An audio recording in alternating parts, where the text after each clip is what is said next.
Okay, are we live? Are we live? Are we? Maybe. Are we live? I said, are we live? We are. We are live. The music's playing. It's been a minute.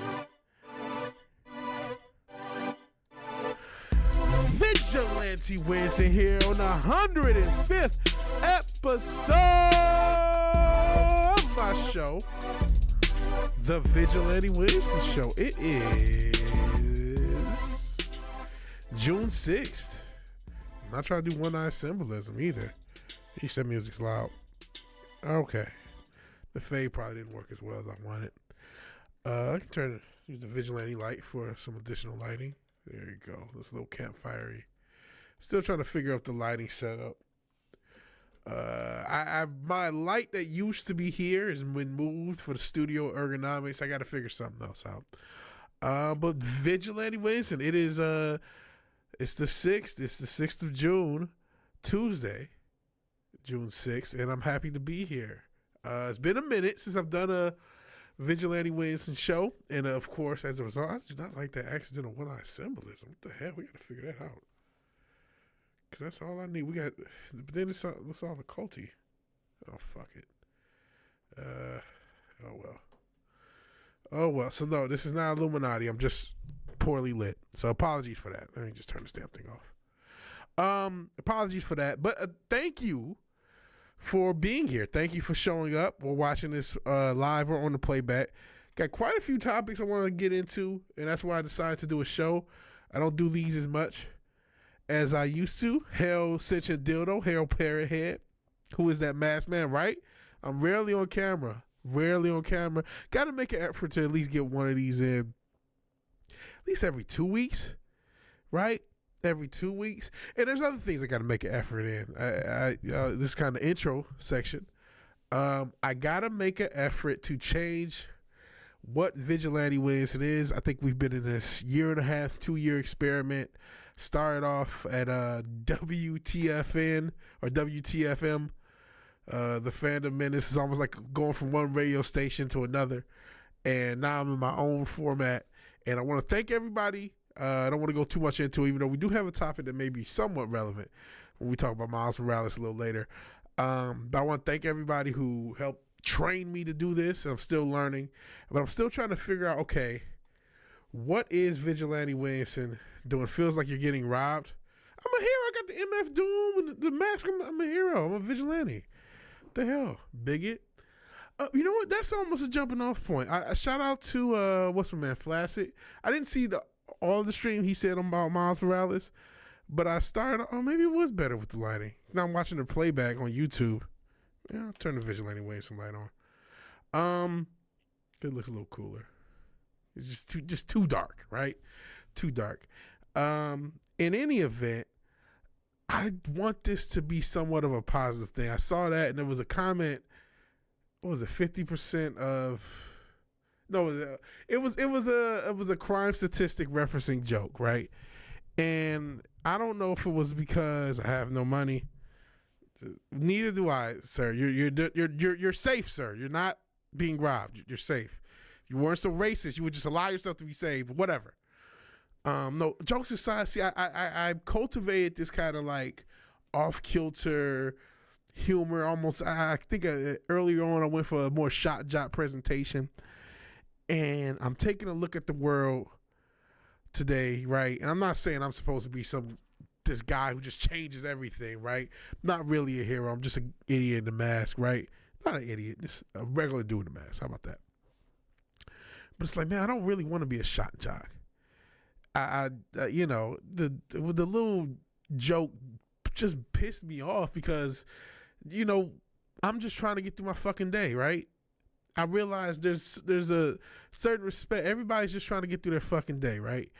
And we're going through a world where the government literally is trying to, well, I can't say I'm only a few minutes into the stream, but they're trying to eliminate us. Let's just say that. And most people still are either unaware or don't want to be aware of it. At the same time, they can't help but to deal with it, right? We're in this dark world, inflation, Every other day they're doing something to attack the kids. Every other day it's another tragedy. It was another tragedy today. I think it was VCU, which I think I hit before back in the day. So it was Flaccid Phoenix, and they even had a black person on the panel, so it was very inclusive. And it was, honestly, it's a joke that I might laugh at in other cases, but it's just the end of the day. And at the same time, I was trying to it was Flaccid Phoenix's last stream. We was talking about Miles Morales, and I still don't think I'll ever go on there, but I might, if I can show up live and just be chilling in the chat, I might do that. In any event, because there was jokes and stuff. The stream didn't bother me, but that when I saw that, it's just like, ugh, fuck you. You know what I mean? Because at the end of the day, just getting through my day, even though I was off, because it's just yesterday. I've been trying to make cables and probably breathing in solder, so that's not a good thing. And it's not even a joke. I'm the one that bashed that freak page. Which freak page? I don't remember that one. Unless it's something I just don't remember. But it's not just, it's not just that. It's my own stuff, man. I feel like I still want to have some humor. I'm still going to have humor. But I feel like I've been too much edge for no reason. I don't want to be an edgelord. I do want to try to have fun still. But I'm trying to find that balance of like, how do I make this, I hate to say mainstream. How do I make this more accessible without selling out or without cheapening whatever it is I'm trying to do? How do I get better at it? How do I help a variety of people, even people I may not on the surface agree with, right? I don't want to make the same mistake of the TFM and not just the whole internet in general, where you find an opposition that you can use, you know what I mean? And you create your own version of controlled opposition, right? I talk about it from the conspiratorial standpoint, but what it is, you find something you can bounce everything off of, and they're the bad guy, and we're the right ones, and then you create a cult. You create a cult of personality. You know what I mean? We'll talk a little sports. But if you like LeBron James, the people who are pro Jordan, they're the bad guys. If you hate LeBron James and you like Jordan, the people who like LeBron, they're the bad guy. It could be that simple. But it still creates this cult of personality and this divisiveness. And that's over something minutia. So, minute. What happens when that same psychology is done with politics, the racial dynamic, all the other important stuff?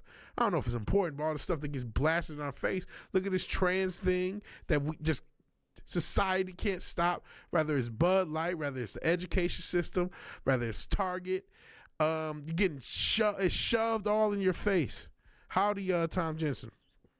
And it's like, man, there needs to be some sort of balance, some sort of bridge, even if I don't agree with these people and these things, to try to de-escalate. If I can have any, even if it's a very small bit, very small, see, I almost wanted to make a penis joke, but a very tiny, minute impact on de-escalating this craziness, I need to aim for. It doesn't mean I'm going to be perfect. Doesn't mean I won't accidentally escalate it, but I definitely want to aim for it, especially since, the algorithm's been kind to me. Maybe a few more people will know who Vigilante Williamson is. I got over 100,000 impressions the past month, meaning over 100,000 different instances my video showed up on people's feed. That's pretty impressive. That's like crazy to me.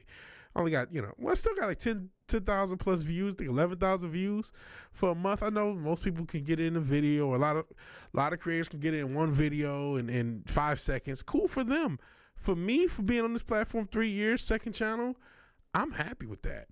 And if this does expand, I want to try to live up to the whole vigilante thing. Try to be more, not necessarily heroic, but at least helpful.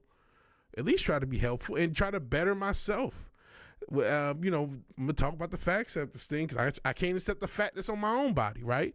We got a lot to get into, but I just kind of want to get that preamble. We're trying to be a force for good in society, right? Central Diddle says the key is not to spurg out. That's what I can't see. That's why I like flaccid streams.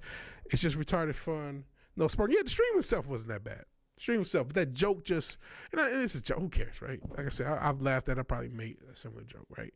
But it's just, when you go through the end of your day, you got to recognize there's something about like where you are when you're just trying to get through your day, and just sometimes shit sets you off. And I think a lot of the racial shit, because it's gotten so divisive, because it's gotten so plentiful, it is starting to get to me. I ain't gonna lie to you, cuz. Speaking of race, let's talk about the NBA. Actually, this is probably a horrible transition for my people, because we're not going to talk about John Morant first. We will get to him. He'll be next. But I wanted to talk about something that bothers me. I don't know how the sound is. Let's get to OBS. Uh-oh, I'm not here. There I am. Okay. So this is this is Paul George's podcast. They're going to talk about another basketball player's podcast. Let me actually turn this audio up so you guys can hear it on screen. And I've mentioned this before, but I really want to break down this effort thing and break down. I guess let me state what my issue is. I don't have an issue with modern players, modern fans, modern media talking about how great the modern basketball is. There's a lot of things different. There's a lot of things that have been improved upon.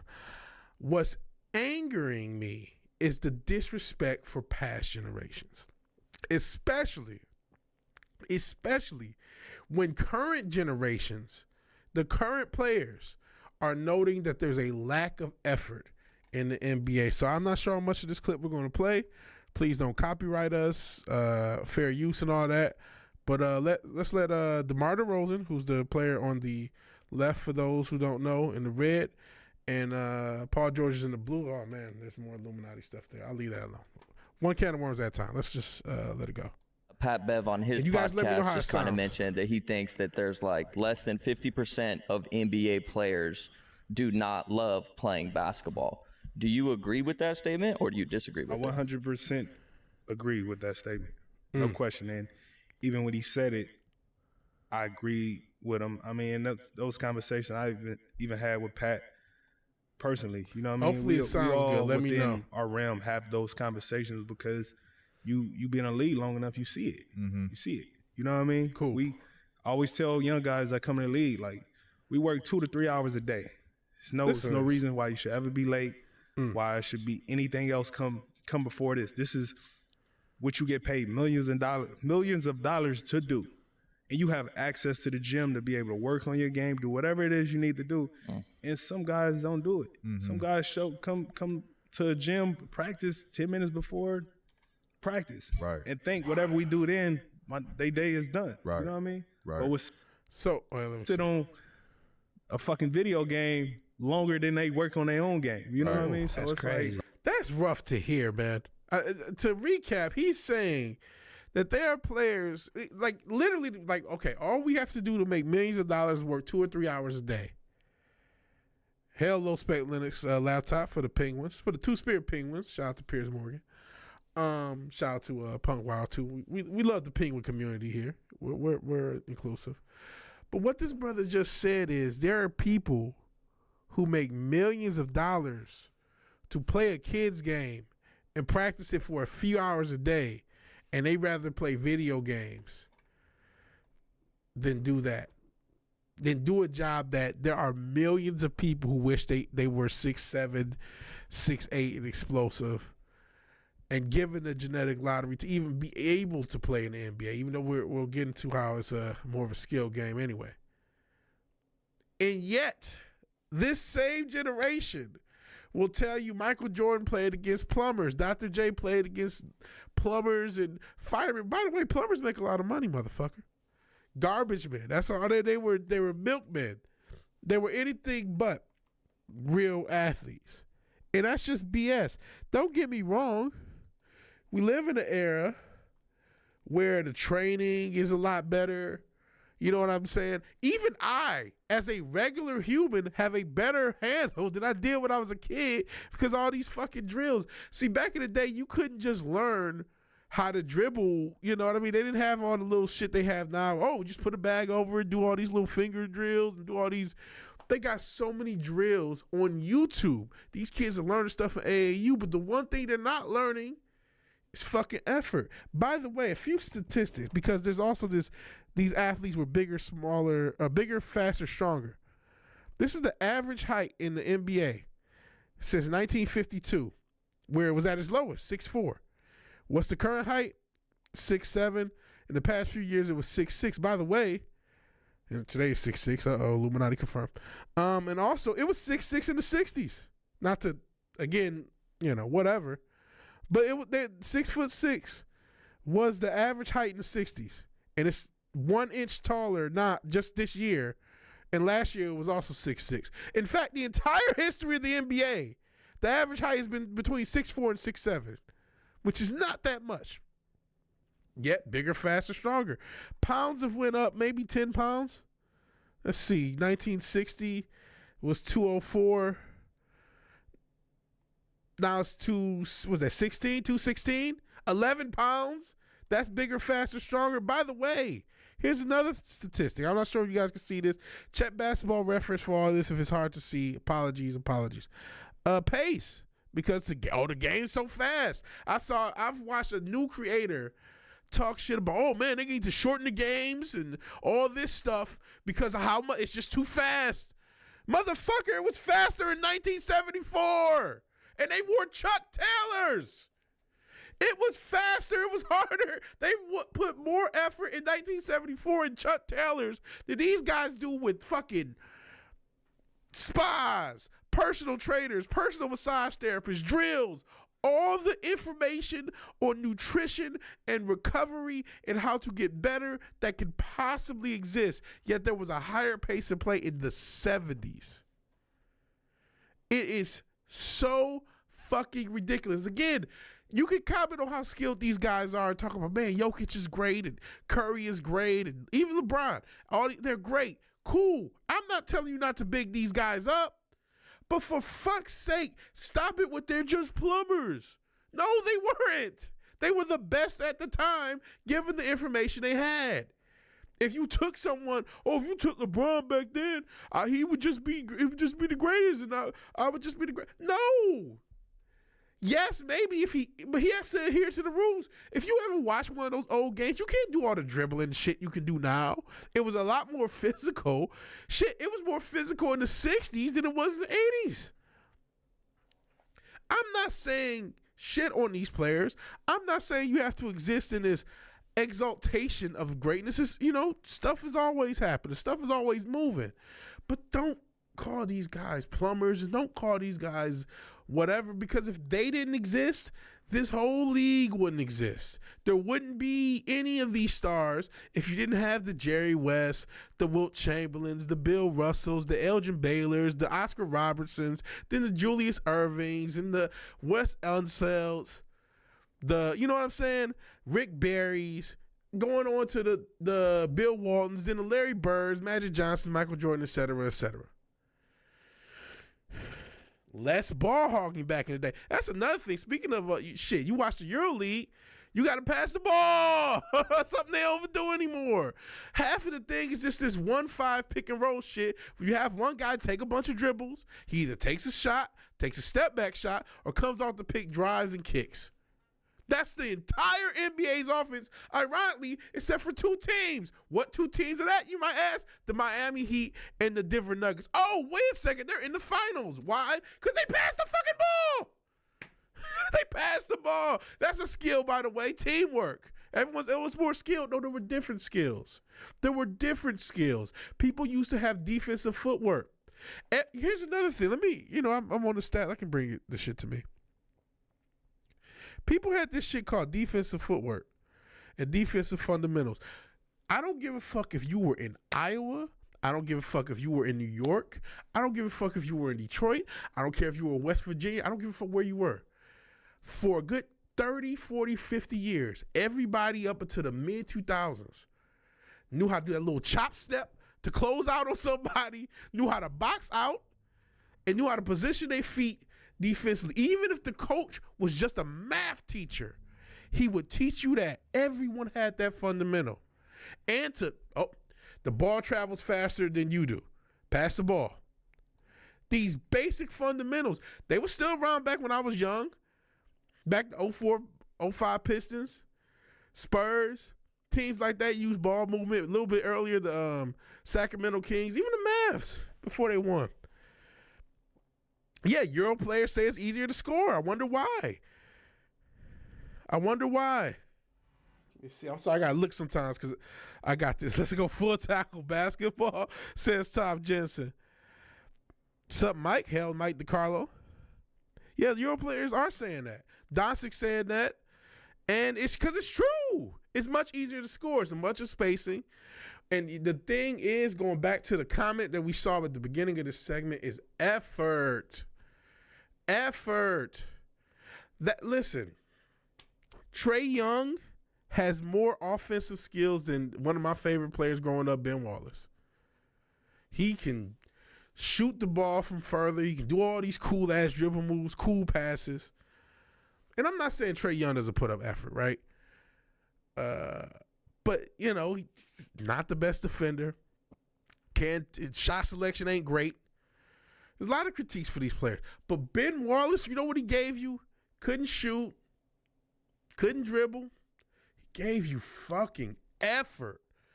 I seen this guy live in person in the building, sometimes from good seats, sometimes from nosebleeds.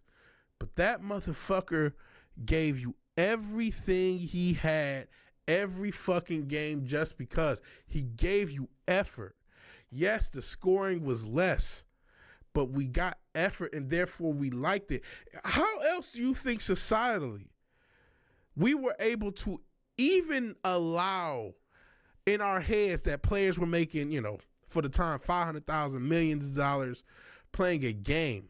Because the people who played those games, I mean, you can take it to any other sport, NFL, hockey, baseball, effort. Remember Pete Rose running out singles? That effort, that's what we like. That's what we watch. We connected to that effort. You can't teach effort. Just nowadays, you know what they're going to say in the future?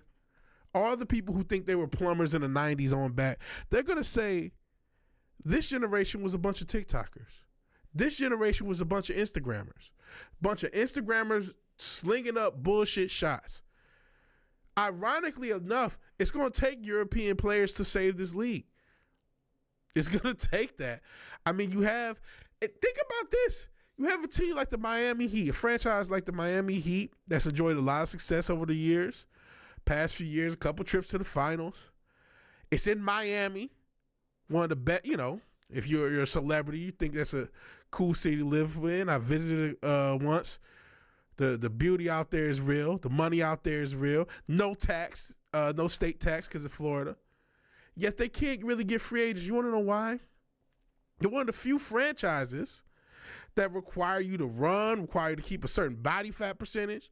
They require effort, and so people don't sign there. Even though it's fucking Miami. Don't tell me the old league was worse. If you like this league, fine. But the effort in it is literally not there, and that's not my opinion anymore. It's not just the old heads talking shit. There are current players saying it. So that's what this segment, that's all I have. Stop shitting on those old generations when these guys don't care. Since you did it, the 150, 138 score lines, that's not good. These 3-point contests they call basketball games, that's not cool to watch. That's not cool to watch a bunch of guys shoot 3-pointers and just the 3-point, it missed, then you rebound, take another 3. Guys don't even go to the hole like that, or sometimes they do only if it's open off the 3. I'm not saying there's not effort being done in the NBA, or there's no one's putting in effort, but at least 50% of them apparently don't care. NBA, Tom Jensen liked the NBA the best in the 80s and the 90s. Yeah, so did everyone. I grew up with the 90s stuff. I liked even the 2000s. I still think, I used to watch a lot of old games, though. The 80s, to me, the 80s was the best era. I'm sorry. It was the best. And I know, physique. Listen, now we got guys who can lift weights and all the recovery protocols and all that shit. But, we also have guys that are more divas. We have guys that are not stars that are divas now. And that's more common because they make 15. If you're a mediocre mid player, you can make 15, 20 million now. And I'm not begrudging you. Make your money because the fucking owners are making billions, right? But god damn it, don't shit on what came before. That's all I'm saying. If you like this game, cool, love it, but just don't shit on what came before. Speaking of what's coming, I talked a little bit about the homie John Morant, and let's actually get back to where you can see the articles. Talked a little bit about John Morant. I had a video. It was about 30 minutes, still on the channel. I talked about it from some of the conspiracy theory level stuff. And now as this story has progressed, I definitely think it's some conspiracy stuff. The fact that the Adam Silver, the commissioner, comes out and says, we're not going to talk about it until after the finals because we don't want it to overtake the finals. And of course the story becomes bigger because, he's waiting at the finals and people are giving all these speculation of what's going to happen. And now John Morant's camp way like $18 late, $18 short and 18 months late is saying, no, that wasn't a real gun. It was a toy. I'm not really going to read this article. I just wanted it as the background. I'll read maybe the first paragraph. John Morant's cap. Initial response to the gun video is hard to believe. Memphis Grizzly guard John Morant's camp insists the gun video circulating on social media is a toy. Includes a toy, not a real weapon. That's obvious bullshit, right? That's no doubt bullshit. Let's not kid ourselves. Let's not kid ourselves. But you know what, man? As stupid as John Morant is, and I mean stupid. I'm not a gun guy like that. I'm thinking about getting some pistols, especially in this day and age. So I gotta, be a vigilante. But the trigger discipline, he almost killed himself and everyone in that car. He's just waving that bitch, right? So like this was a foolhardy thing all in all. Plus, needs to be said, there's been further investigation. Apparently, there's stuff that was never reported that is factored into the suspension, and that's fine.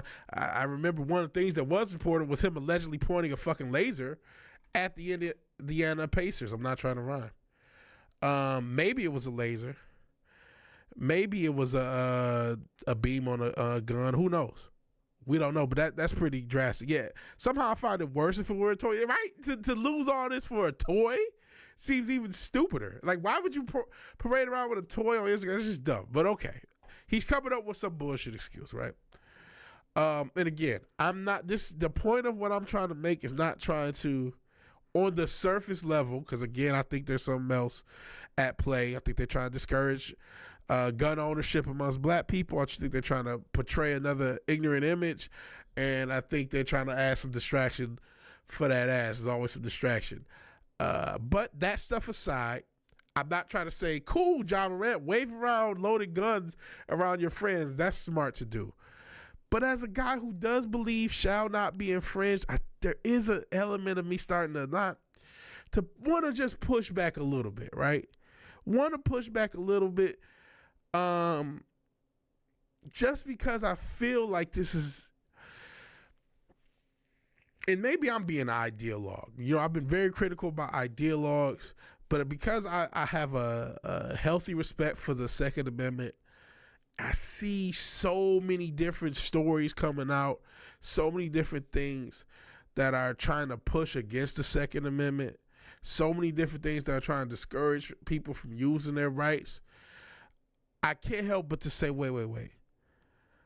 This guy, what he did was foolish, but surely living in Memphis, he should probably own a gun, right? Like, how his discipline with a gun, his responsibility as a gun owner definitely needs to be in question. I'm not against the suspension. He represents a company, he represents a corporation, he represents, but I am a little, I don't want this to be, again, I feel like there's an element of let's stop people from owning guns with this guy. There's an element of anti-gun, it's just another thing against guns. And knowing how slippery slopes can get, it's like, listen, he has no right to own a gun. He has no right to, he has to be more responsible of a gun owner, absolutely. He has to be less stupid. He has to realize it's not a toy, right? But like, I'm just nervous that this story has gotten so big, and it's just, man, I don't want people to not own guns because of John Morant, and I don't want them to use this as another evidence. You know, I think the politics or the overt, how about this, overt government politics of a lot of sports, including and especially the NBA, have been dialed down in the past few years post-pandemic. Obviously, it was a huge uproar in 2020, but I think all these sports, they saw the numbers drop, and they're not Disney. They just say, oh, even though a lot of them are still partners with Disney, they're not Disney. They say, oh, these numbers drop. We can't have unhappy billionaires. We got to change something. So they dialed down a lot of politics, but there's still a lot of liberal ideologues amongst them. And I'm like, yeah. Let me see. Why would the black community have any right to distrust the government? Give up your rights, bro. Okay, thank you. I appreciate leftist dildo.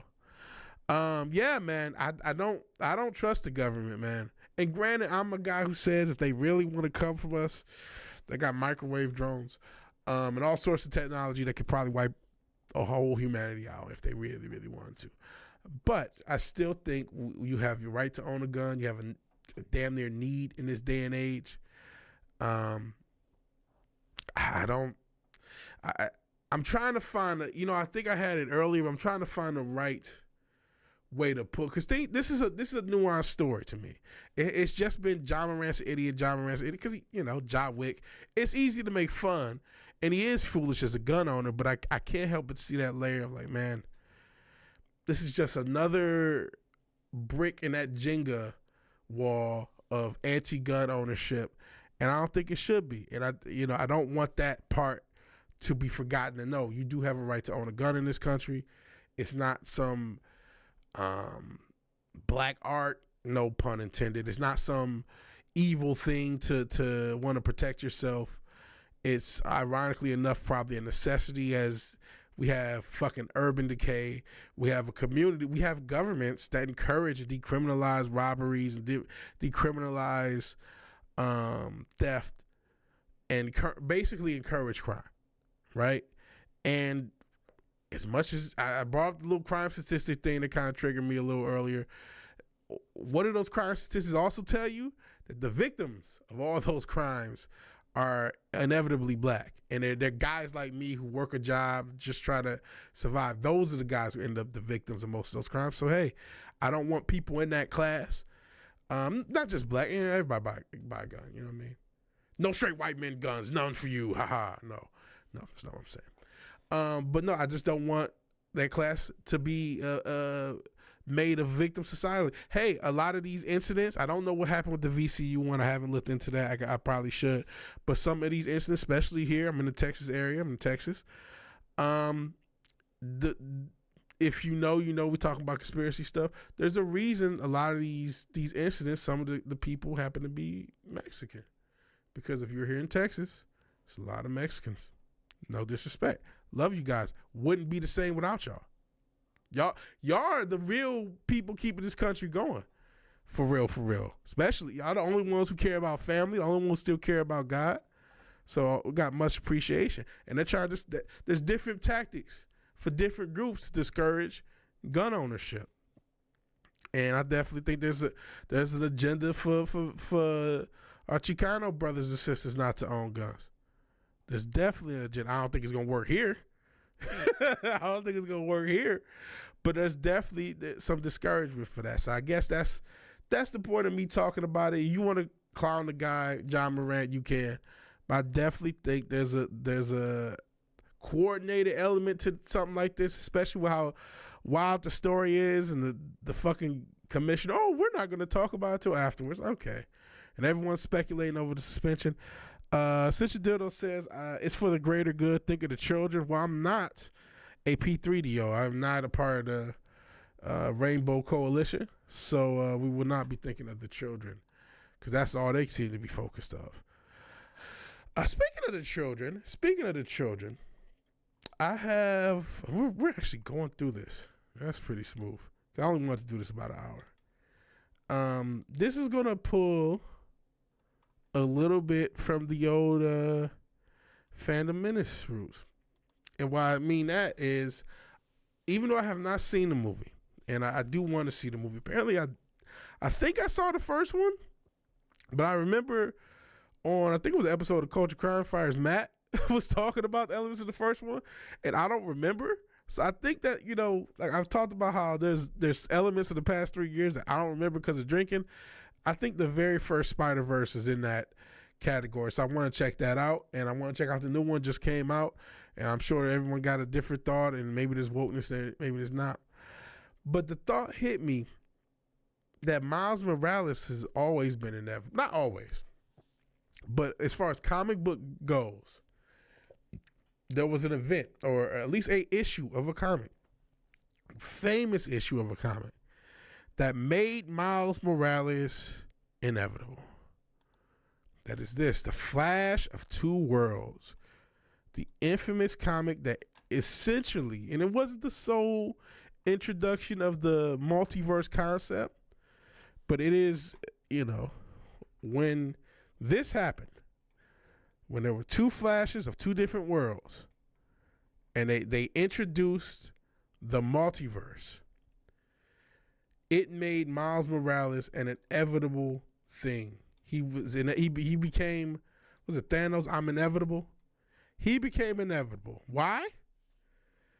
Because, and I could have used a different thing. I could have used the introduction of Batgirl. I could have used Robin, because those are things. But because marketing. Even if wokeness never showed up, if there was never this push for representation, never this push for quote unquote inclusion, and all these different, now political narratives for comics, Miles was inevitable, because once you opened up the concept of the multiverse, and I know he's in the main universe now, even with the game and all this other stuff, but that notwithstanding, he started off as an alternate universe character, right? And once you mainstreamified the concept of multiple universes in the story of a comic book, the meta became, well, eventually we're going to use this to our advantage. And even before, without alternate universes, we saw things like I mentioned, Robin, who was to market towards children. Batgirl was to market towards girls. Same with Supergirl. Hell, even Wonder Woman herself, to some extent, even though there was also some bondage weird shit. That's another can of worms. Then you had John Stewart, Green Lantern, Black Green Lantern, who a lot of us grew up with because he was the Green Lantern for the Justice League cartoons. You start to, okay, we're going to have different demographics represented, not because we're trying to be woke, at least at the time. Even Miles kind of predates the woke era, 2011, I think. But because we want to make sure we can market towards other groups. Remember, at one point, comics were mainstream. They sold millions of comics at one time. So, I mean, I know this is crazy to think, right? But comic books used to be a mainstream thing. So they wanted more people to buy comics. So they said, oh, let's just create a comic for X, Y, Z. The tokenization started before wokenization. You know what I'm saying? It is just the realization that even if there was no woke representation push, just because of the way people market things, just because of the way they do things. Why do you think there's a girl Thundercat, right? Maybe there's some other stuff because of the way her body look, but they always add like a girl character to any group because you want little girls to play along too. That was always a thing. You know what I mean? It's as simple as that. So that's why we had some of these stereotypical. Look at the Power Rangers makeup, right? Got a nerd. Did you get a black guy, the alpha white guy, the girl? Then they tossed in another girl. I'm talking about the original ones, obviously. With the Asian girl. Could have been a Latino, but they went with Asian. That was their choice that day. They had options. And of course, everyone would like the shout out to R.I.P. Jason David Frank, Tommy Oliver. He was kind of the coolest one. But like once the can of worms was opened up with multiverses, it was inevitable. in some way, shape, form, or fashion, we were going to get Miles Morales. Now, that doesn't mean you can't complain about him. You can't say he's a token character. He's a shitty character, whatever. That's fine. That's fine. But he is an inevitability. He was an inevitability, right? That's why they even got, Jace Fox or whatever? They're going to have a multiracial for everything now. Spider-Gwen, she's a major character now, right? I saw a little kids thing where they had Peter Parker, Spider-Gwen, and Miles Morales. They're going to treat them like the Green Lantern Corps now. There's going to be a generation that grows up with that. Some of it may be evil nefarious as the lights go red in the back, but some of it is just plain old greedy-ass marketing, the greedy capitalism that we say we want. And again, I'm not trying to give Miles a pass as a character. I think one of the worst things is like, oh,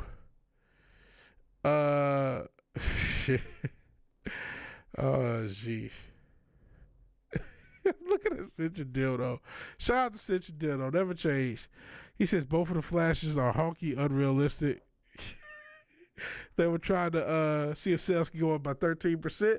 They were trying to get sales from every single that 13%, remember, there's like 40, 50 million. Remember how what that number represents, right? There's still a lot of people to sell comics to. So at one point, that's probably 20, 30 million kids. And remember, millions of people bought comics at the times. Yeah, they were, regardless of what the percentage was, they were trying to get it to go up. For every group, that's why they had all these different, like I said, Token, She-Hulk. There's been a lot of characters over the time that were basically there for marketing. That's why they exist. They were, and that, not to say that again, Miles Morales, I'm waiting for his Gwen Stacy moment. When is he when does he go through some real shit that a hero has to go through? Like, you know what I mean? Jason Todd died and Batman's all fucked up, or you know what I mean? When is he going to have, like, give him some regular stuff to happen? He's just my biggest issue with Miles Morales, now that we're on the subject, he's like this very sanitized as, like, he's like a liberal. He is kind of a liberal fetish of a straight black man. Like, this is what we want straight black men to be. Kind of inept, kind of, ooh, you know what I mean? Like, give him some grit. Give him, like, have him beat the hell out of somebody, almost kill somebody. Have him have some real hero shit that he has to go through. When is a villain going to, like, fuck his girl and get her pregnant and have kids, which actually did happen to the actual Spider-Man with with Gwen Stacy and the Green Goblin? That's a terrible storyline, by the way, but that did happen. When is some villains going to give him some real smoke? When is he really going to do something? They made, Miles, now he's Wolverine. Who the fuck is Miles Morales? Who is he? What is his characteristics? Is he a happy dude? Is he a pissed off dude? Is he a weed head? He has no characteristics other than being black. That's why he's criticized. Give him some shit to do, and not in a multiverse. Give him a villain that's like, a Carnage or a Joker or somebody like, oh man, he's really got to deal with this motherfucker. He's fucking things up, and Miles got to go through a dark space and have something dark happen to him. Nothing happens to this guy. He's just he's just a character. You said you finished the first Spider-Man 100%. Didn't bother playing the Miles game. What do you think about Spider-Man 2? They're both in it. What's your thoughts on that? I know a lot of people are just worried about how mid it looks with the graphics and the presentation. And good Lord, was that fucking State of Play trailer fucking forever. But what do you think about both of them being in the new game? But yeah, man, I again, Miles needs to improve as a fucking character. He's a mid character. I'm not mid at best. We're not saying good old Miles Morales for existing. I guess he's better than Kamala Khan, who they just killed off apparently. But like, even her, all these woke characters, they were inevitable once multiverses, and we need a girl version of that, and we need a different they were inevitable, right? They were going to happen. Doesn't mean they were going to happen as they did. Doesn't mean they were going to happen as political, whatever the fucks. Doesn't mean you have to like it. But it was inevitable because of the flaws of comics. Comics are flawed. There's some great stories from the past, but the institution of comics had some inherent flaws which allowed for this to happen. They allowed for a Miles Morales, a Kamala Khan, Kate Bishop. They allowed for these characters to come in to existence. The door was open for them, if nothing else, for Greep. For Greep. Let's actually, I'm gonna just move to this side so I can see. Hold on, I'm using the Vigilante light to see a little bit better.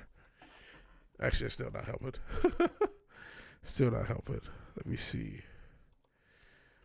Imagine all the ghosts of kids stuck in the heart of Planned Parenthood that could buy comics. Oh, the industry would still be booming.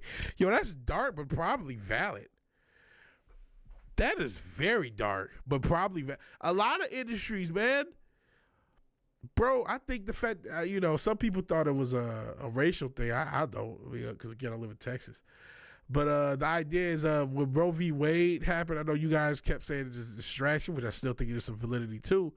But some people thought it was how some of the hoteps in them, they try to protect the white race. But that can't work, because in any state that you consider conservative, there's a lot of people who aren't white, whether you're talking about Texas, Florida, you know what I'm saying, Louisiana. It's like, okay, man, if they try to save their numbers, ours is going to get saved too. But yeah, that's a dark, but I know you were just joking, but it's like, oh man, brutal. There's some reality there, man. Mike DiCarlo says, yeah, looking forward to the game because it has the black suit. Yeah, he starts off with the black suit. I want to see what's going on there. Waiting to get the PS5 when Spider-Man 2 comes out. Probably will be the same as the first game. Dope. But you gotta play as the black guy, you bigot. Deal with it. No. All right. We are going to our last topic. It may be a doozy, though. It may be a lengthy one, right? And so I haven't even seen the video that we're going to watch. I got a minute in. I said, you know what? I'm about to break this shit down on stream. Because as you guys can see, not gonna win a bodybuilding contest anytime soon, right? Got a lot of weight on me, but I'm on the path to get it off. Got about 15 pounds off finally. I got a decent little plan. I just got to stick to it from a diet standpoint and from a fitness standpoint. And slowly but surely, steady pace wins the race. And we will get this weight off. That's an inevitability. But I talked earlier about we got to be positive. We got to try to provide some help. And I recognize a lot of the mental issues with obesity. I've even made my own jokes about accepting fat women. That's his own thing, having a fat fetish. Stop erasing white culture, man. No, it's ours now. I mean, what is that? I mean, shit. We talked about basketball, white dude created that. We can talk about rock and roll, black dude created that. Just make good stuff, man. Just make good stuff. 15 down, yeah. Yeah, so, I mean, that's something. But when you got a lot of weight, it don't really mean shit. So I got to get another 100 before it starts to matter. But still, I'm trying to get this weight down. Shout out to intermittent fasting, walking every day, and going to the gym. Got back to the gym. And I was watching Fat Acceptance stuff as a way of motivating me. I'm still trying to motivate myself because I got to get this to stick. I've lost weight before. I got to get it to stick. So I'm watching my Goggins. I'm watching this stuff. And what I realized about this Fat Acceptance stuff, as much as we on the outside of it can all make fun of these people and look like, whoa, these people are crazy, I got to remember what it's like when you don't give a fuck how big you're getting. And it's a very scary and dark place to be. And I'm still trying to get away from that place.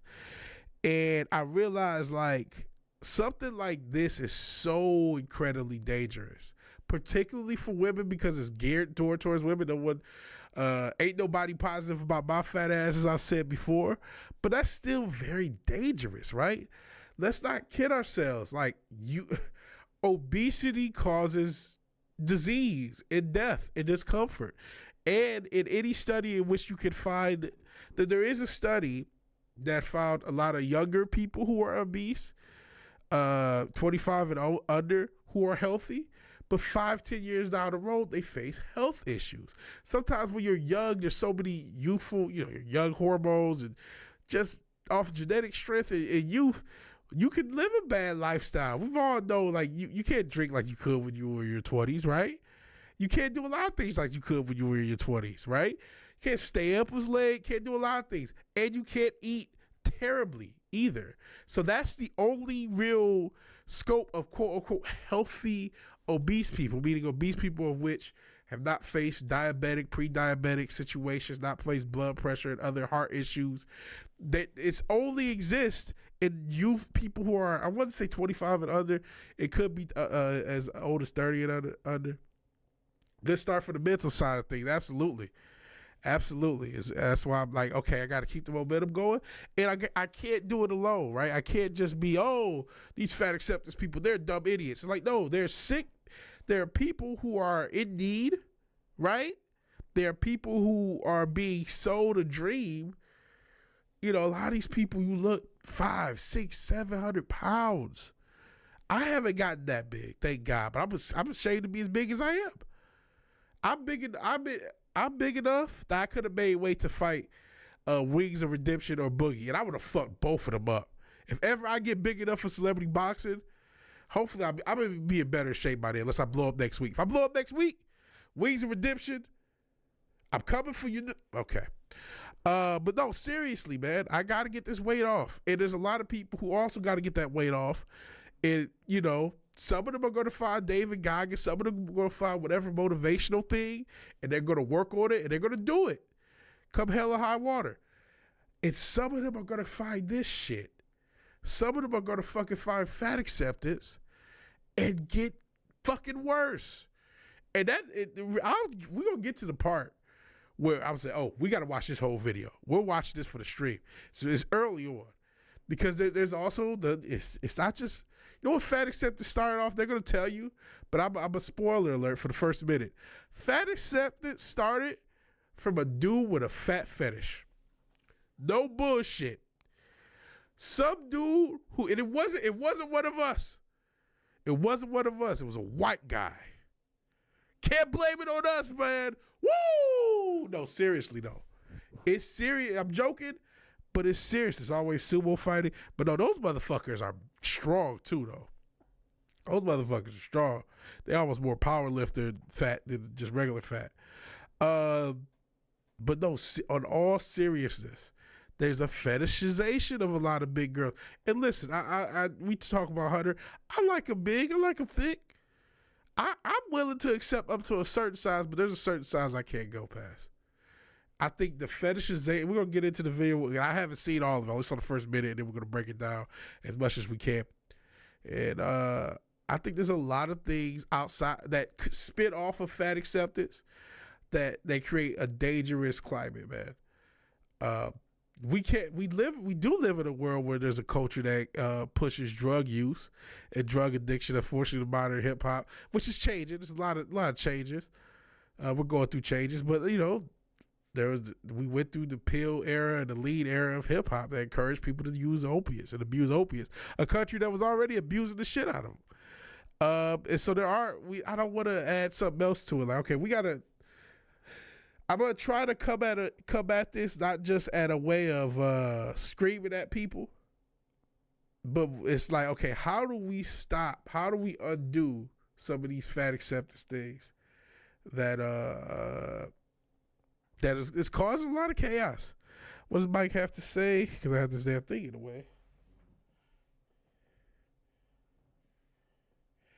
I haven't heard that bit, Mike.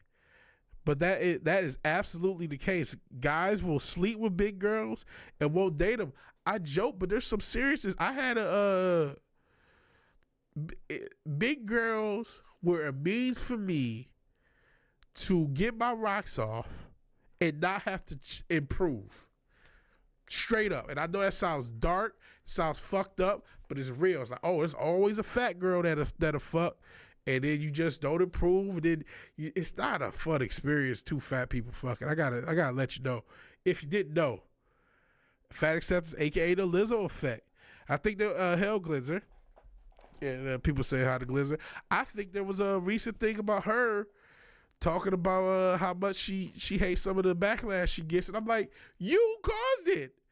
You know, nobody gave Jill Scott this shit back in the day. You know what I mean? Or Angie Stone. You're the one who paraded around butt ass. It wasn't just fat acceptance with you. It was accept fatness as sexual beauty. And listen, as a guy with a history of liking the fat girls, I'm going to keep it real with you, Chief.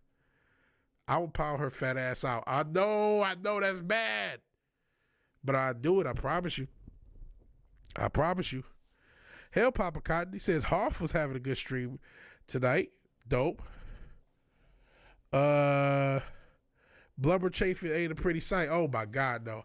There's no video that exists, at least to my knowledge. Holy shit, that would be a terrible sight. Fat being a fat girl. All right. Enough prelude, whatever. Let's crack this shit wide open like a fat girl's ass. All right. Make sure the audio's up. We'll pause and all that good stuff. Please shout out to the content creator. Let's what's the person's name? Never heard of them. They got like hundreds of thousands of people. Michelle McDaniel. Thank you, Michelle McDaniel, for this video. Only saw the first minute. We'll see how the other 12 go. All right. The fat acceptance movement, also known as fat pride, fat empowerment, and fat activism, is a social movement which seeks to eliminate the social stigma of fatness from social attitudes by pointing out the social obstacles which are faced by fat people to the general public. While many people in this group have determined and spread through social media that obesity is not as bad as we have always thought, or that science has proven, many have embraced the word fat and deemed the word obese to now be a slur. Many won't even say the word in their homes. Okay, so we all know this stuff. This is just a prelude of what fat acceptance is. This is an interesting thing. This Tess Holiday? I think that's what it is. Laughing already. I know, but it's the problem with this is what we're looking at is actually Skid Row. We're looking at a bunch of addicts shitting on the ground, but instead it's a bunch of fat bitches making sandwiches, so it's funny. But we're actually looking at Skid Row. We're looking at San Francisco, Austin, downtown Houston, where's that's what we're actually looking at. A tent city. Instead of the tents are their panties. I know, I'm sorry. I gotta stop. There's too many jokes. But this is serious because we're PC rate is sky high. But let's get it. To me, well, have you eaten? And I said, yeah, I had some pizza earlier. And they said, you need to eat something like a bit more healthy. Now, there are a few words that I don't allow when they're not wrong. They're not wrong. Listen, if you're a fat acceptance activist, somehow you come across this, there's a lot to be said about caloric deficit, counting calories, intermittent fasting, whether or not food is good or bad, if there's a moralistic view of food. But undoubtedly, carrot, fruit, vegetables and fruit. Even if you want to eat meat, we see a lot of people eating the carnivore diet. Baked chicken, baked fish. Surely, these are better options calorically, digestively, and metabolically than a slice of processed pizza, though you can eat a slice of pizza if in moderation. But ma'am, that moderation ship has sailed. That is Tess Holiday. And here's another thing to think about with these fat acceptance individuals like a Lizzo, like a Tess Holiday, like some of the people we're going to get into who've passed. They now have a monetization reason to stay unhealthy. Hellfish Chozo. I accept fat by Weird Al, says Glenzer. And Sisha Ditto says, well, he needs to make a comeback. Well, it's illegal. It's illegal. But yeah, these people, they have to stay. Tess Holiday cannot lose weight. If Tess Holiday came across a bomb-ass trainer, bomb-ass dietitian, like, look, you know what, you want to eat pizza? I'll give you a diet. You can still include some of the stuff that, people will say unhealthy, but just in lower portions. And we'll make sure your caloric deficit is right. And we'll make sure your eating window's right. And we'll do exercise. If she were to find that person, her career would be over. Her money would get cut down. She's literally being paid to die. Same with Lizzo, same with all these fat acceptance individuals. They they think it's all cute, and they literally are paid to kill themselves. She thinks the seafood diet means seafood and eat. Oh, in fact, we're gonna get a lot of that stuff. A lot of damn fat jokes, but seriously, she's being paid to die. It's actually sad. It's actually sad. I'm trying to give seriousness because this is serious. People are fucking dying. Fizz already eats quite healthy. Cool. Keep it that way, brother. Keep it that way. Somebody comes into my house and healthy is one of them. In fact, the NAAFA, Wait, she said you can't, hold on. the National I was talking Association. so much. Did she say you can't say healthy in her house? And they said, you need to eat something like a bit more healthy. Now, there are a few words that I don't allow when somebody comes into my house, and healthy is one of them. Wow. You can't say the word healthy in her house. Hell, Zach's. You can't say the word healthy in Tess Holliday's house.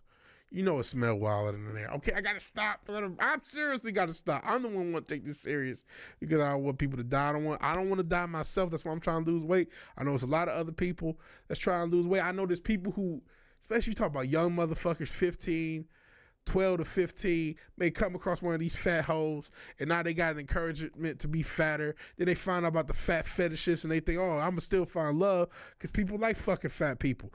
Nah, man.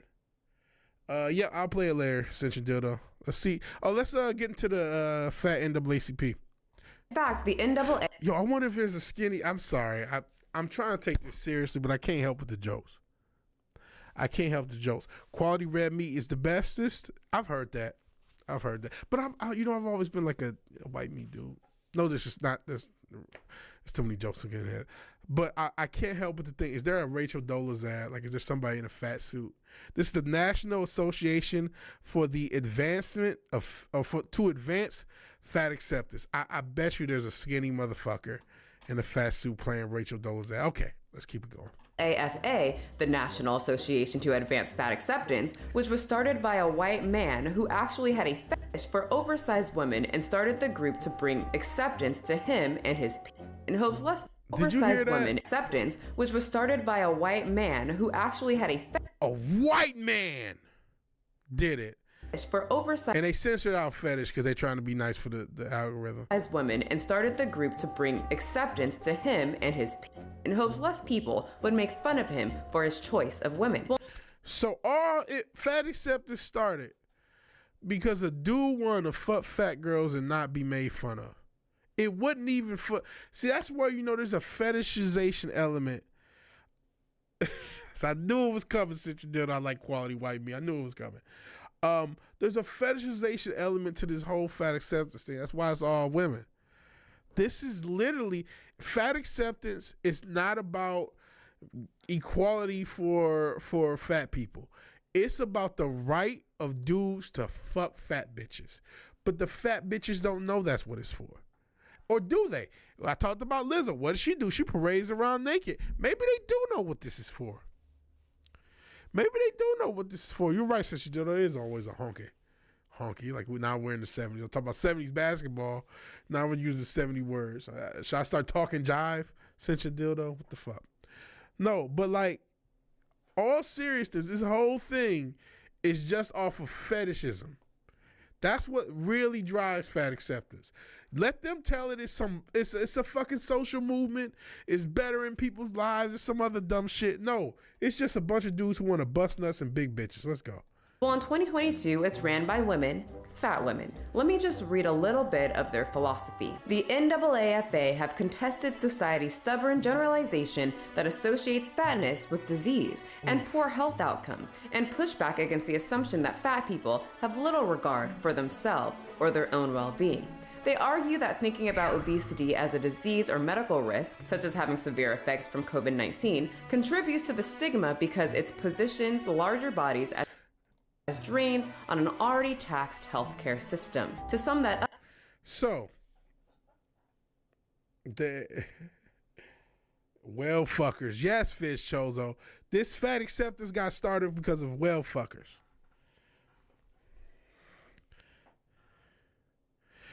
The whole music industry is ran by Satanists, doesn't matter what genre, but that is not untrue, Papa Cotton. That's absolutely true. It's actually just laughing at some of the fat jokes. All seriousness though, this is literally a movement started by motherfuckers with fat fetishes. And now they're trying to tell you, they're trying to reject science. I don't know. Isn't that crazy? They told us to believe the science, and some of those same leftist adjacent groups are now screaming at us about stuff that totally rejects science. Obviously, with the transgender thing, which 1 trillion people are going to scream about. I'm a little over it, except when they go at kids, they gotta die for that shit. But otherwise, man, if Dylan Mulvaney wants to ruin brands, I can't stop him. But they tell us to reject things that are just basic bitch science. It's so 1 + 1 = 50. So 2 + 2 = 5. It's like, listen, man, obesity. We're not talking about having some extra weight, having some poundage, not having a perfect body, not being in the best physique. We're talking, you saw those women. These are not, oh, she's got a little size on her, oh, she may not, These are huge humans. These are massive people, man. Massive people. Such a dildo making seal noises right now. Yeah, it's not a stigma. Zach is right. That's what I'm trying to say. It's not a stigma. It's a fact. Woo! You want to be a household name? You got to pay a big price. You're not wrong, Papa Cotton. We were talking about these big chicks who basically gotta damn near die just to stay alive. Yeah, burning jet fuel cannot still. We could go into conspiracy stuff. There's probably some darker stuff with this. Lysenkoism? I'm not sure what that is. Let's keep going with this video. And I know a lot of stuff we probably came across, but I just wanted to, They don't like that the numbers show, factual numbers by the way, show that being obese causes taxpayers more money. They also do not like that fatness or obesity is connected to disease and poor health because it makes them feel bad. I shall read on. Look at the image of these women. We're not talking about, I got a few extra pounds on me. Yo, Sir Mix-a-Lot, you may be a joke, Papa Cotton. Sir Mix-a-Lot does deserve some blame, bro. Sir Mix-a-Lot deserves some blame. He was not, when you look at that video and the big butts in that video, they weren't like that. Or I guess it's this way because everything's opposite. They weren't like that. You know what I'm saying? They weren't like these enormous, you know what I'm saying? I'm a big dude. Look at these heifers, man. That's too much. That shit's too much, man. Look at this shit. And some of these ladies ain't so young to be this big. You think you're going to make it to 70, 80, 90 like that? Fuck. Watch the dance floor every time it gets played. It's fucking SeaWorld. Shit. But yo, they looking like sumos. Listen, man. When he came out with I like big butts and I do not lie, you other brothers can't deny. He said a girl with an itty bitty waist and a round thing in that face, but that didn't matter. All they heard was that big butts. Oh my God, Becky, look at that butt. They don't care about the intro. And so it was like, oh, big butts are cool. She's not fat, she's thick. No, she's fat. Whoo. Eddie Murphy, Nutty Professor, is smaller than those women. You're not wrong. Remember when he had the whole family? They're bigger. These are real life. That was Eddie Murphy in the fat suit. These are real humans. They're all larger. These are the ones. Again, if it was, and again, you're not supposed to make fun. We're having fun with these motherfuckers. But if you got somebody in your life, you need to tell them, hey, man, you can get this weight off you. It don't have to be this end of the world thing. You don't have to be this, if you don't want to change your diet crazily, just, lower the portions a little bit. Man, if you don't want to go boss the wall, just walk a little bit. You know what I'm saying? Just walk a little bit, drink some more water, lower the portions, see what that does. And then slowly but surely get yourself up. 34, 24, 36. That's only if she's 5'3". Bro, he said burning Larkin Mel steel beams. These girls, you could put a 1 in front of all those numbers. Hell, Lovely Sherry's only 5'3". Yeah, he did give limitations, but they took the I like big butts and ran with it. He sure did. He had a specific girl in mind. None of these big bitches were it. But they took it and ran with it to where, Lizzo's a sex symbol. Let's keep going. NAAFA mobilizes the term, in quotes, fat, in its fight against weight discrimination and fat phobia in all aspects of life, including in employment, healthcare, and education. Similarly, as social scientists, we use the term... Okay, wait a second. Okay, I am black and fat, and never have I been denied employment because of my weight. Now, granted, I never went out to be like a track star or something. You know what I'm saying? But I've never been denied employment through my weight. Oh, shit. Papa Cotton just said, I'm going to shoot my shot. This ain't fat, but I don't know what you call this shit. Fat ain't it, though. Yeah, this is beyond. This is morbidly obese. That's what the science says.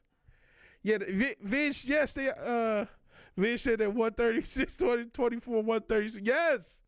Look at these. Like, I'm not exaggerating, man. I swear I'm not. Look. Yes, that's probably 100. That's probably 136 inches around. Straight up. No cap, no bullshit. No cap, no bullshit. I'm telling you. That's more than like 72 inches of shit. These are huge humans. That's black privilege, Rich. I've got gout and I cannot lie. Oh, shit. Woo. Its fight against weight discrimination and fat phobia in all aspects of life, including in employment, healthcare, and education. Similarly, as social scientists, we use the term fat rather than the deeply problematic medical term obesity, which causes harm to people under the guise of benign objectivity. Wait a second. So, I don't know if you heard what they just said. I know we're talking. Hell, New Bomb Turk. Appreciate you being here. So, fat is okay. Obese is not. I don't know why. Apparently, obese is a bad word. And we also remember earlier, which it's taking us forever to get through this video, which I knew it would. But Tess Holiday, you can't say healthy in her household. It's like they hate fatty hawking. It's been oppressed. Oh my God. Oh shit. But seriously, they hate the idea that being overweight impacts health. They hate it. They hate it so bad that even when that the medical term is what's more offensive than fat. That's crazy.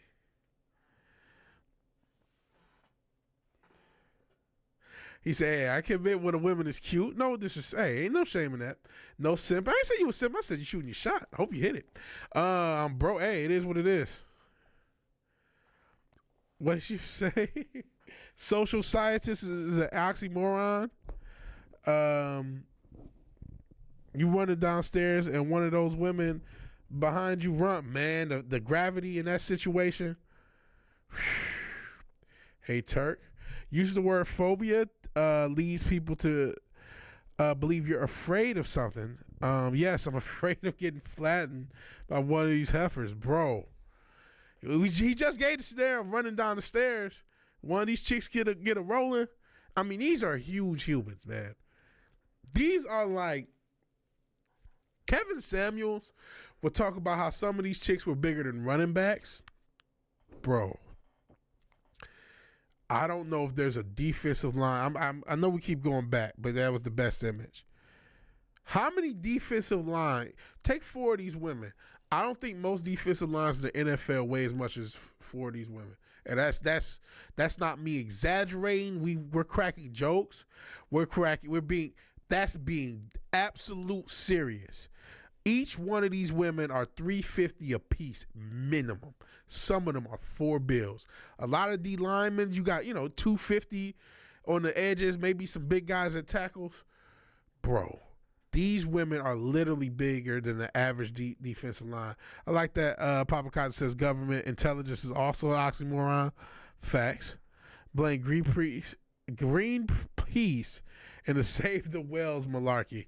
All right, let's go back. Remember, obesity, bad, fat is good. They've taken, fat is their N-word. They've taken it and repurposed it. As social scientists, we use the term fat rather than the deeply problematic medical term obesity, which causes harm to people under the guise of benign objectivity. These groups, and what I have shown you on this channel many times of the fat activists on TikTok saying the word obese causes harm, but interestingly enough, they never talk about the harm that obesity causes. I mean, how could they? Many of them do not even believe in science when it proves obesity comes with risks. Virgis Hovar, who I'm making a video of later, has said if science does not satisfy over 60% of the population who are obese, then we should just boot it out the window. This was said in her interview with Ulta Beauty, titled The Beauty of Fatness.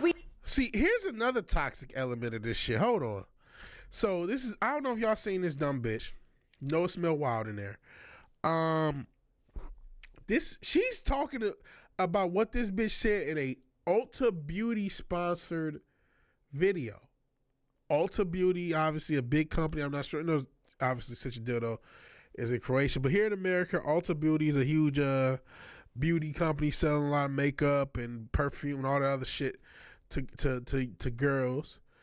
And we know from the feminism movement, we saw on the old episode of Culture Confires, couldn't tell you what number, but me and Matt talked about the editor at Cosmopolitan that admitted feminism was just a means to sell women bullshit.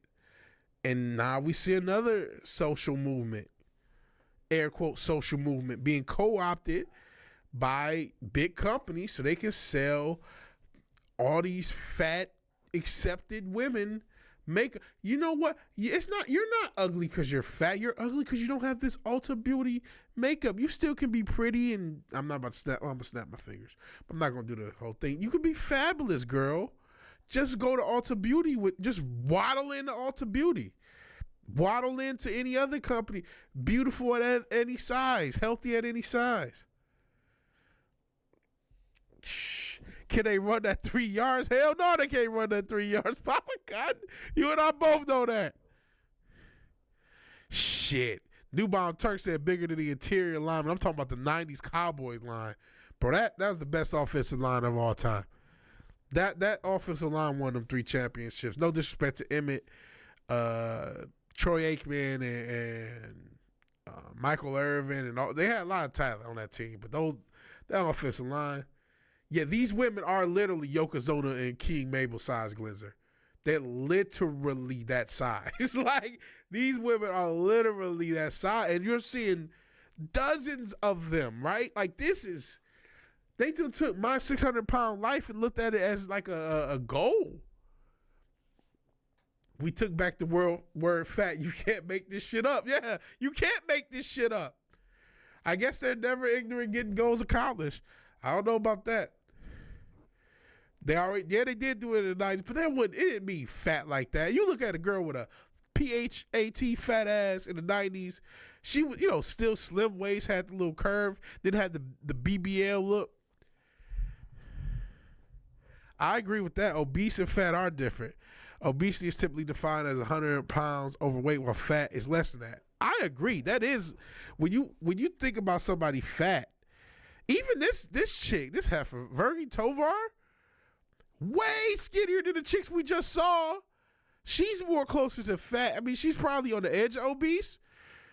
But the chicks we just saw in that little march, I'm surprised they were able to march. Bro, they were huge. Huge.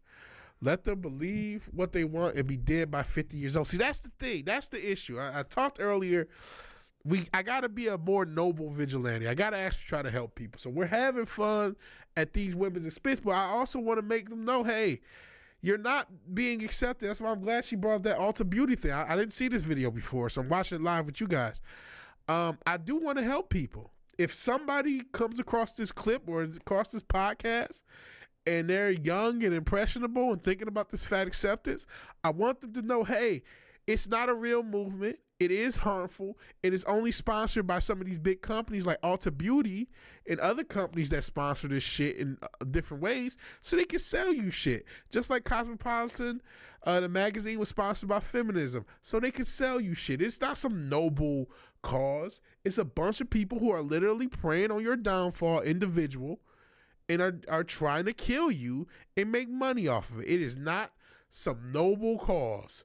And if we all know that, everybody in the chat knows that, most of the people who watch this, but I'm doing it for the 1 or 2 people who may come across this video and really be open to, you know what, this fat acceptance shit is bullshit. Because this is going to kill people. This fat acceptance shit, we're in a world where the past 3 years, everybody got triggered emotionally by all the bullshit that happened. I gained a lot of weight because of it. I'm in the process of getting it off. And there are people probably in the same boat, and I don't want if I can get one person who may otherwise let fat acceptance coddle them and keep them big, and one person say, you know what, no, that is bullshit. What the fuck was I thinking? And it actually tries. I feel like I did something positive. So that's the thing. We can't just let them believe what they want anymore, man. And then shit, even if you're a self-centered asshole, if you pay taxes, you're going to want these motherfuckers to shape it up, bro. Because if they get, we see all the socialism shit that passes. If universal health care passes in a society this obese, oh my good God. It's going to be a nightmare. We don't want that future. Big Pharma's making a lot of money off of these fatties, bro. A lot of the money.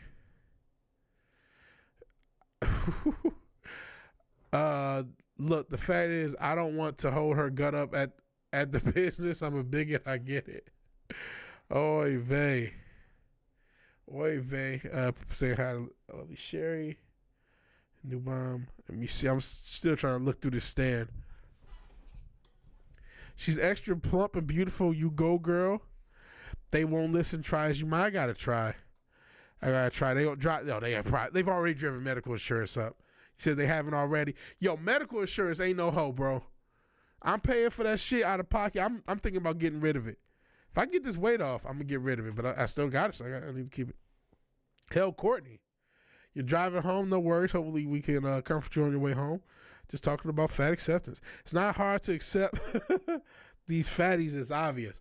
But yeah, listen. If one misguided person can just like, I'm gonna try to be healthier. This looks crazy. They making fun good. You know what I'm saying? Good. Fat vaccine having cardiac arrest. Hey, they told us to believe the science. But yeah, it's interesting that Ulta Beauty is sponsoring this shit. And you've seen other commercials where they had I saw Fitbit. Ironically enough, they had this real fat ballerina. So you got all these companies that there's a lot of money to be made off of fat acceptance, man. So this is, I'm glad they got into this subject. I think that's an important one. And I don't know who this guy is interviewing him with the pink laptop. I'm not sure if he's soy or just a male ally looking to fuck fat chicks and feminists and shit like that. I don't know what's going on with him.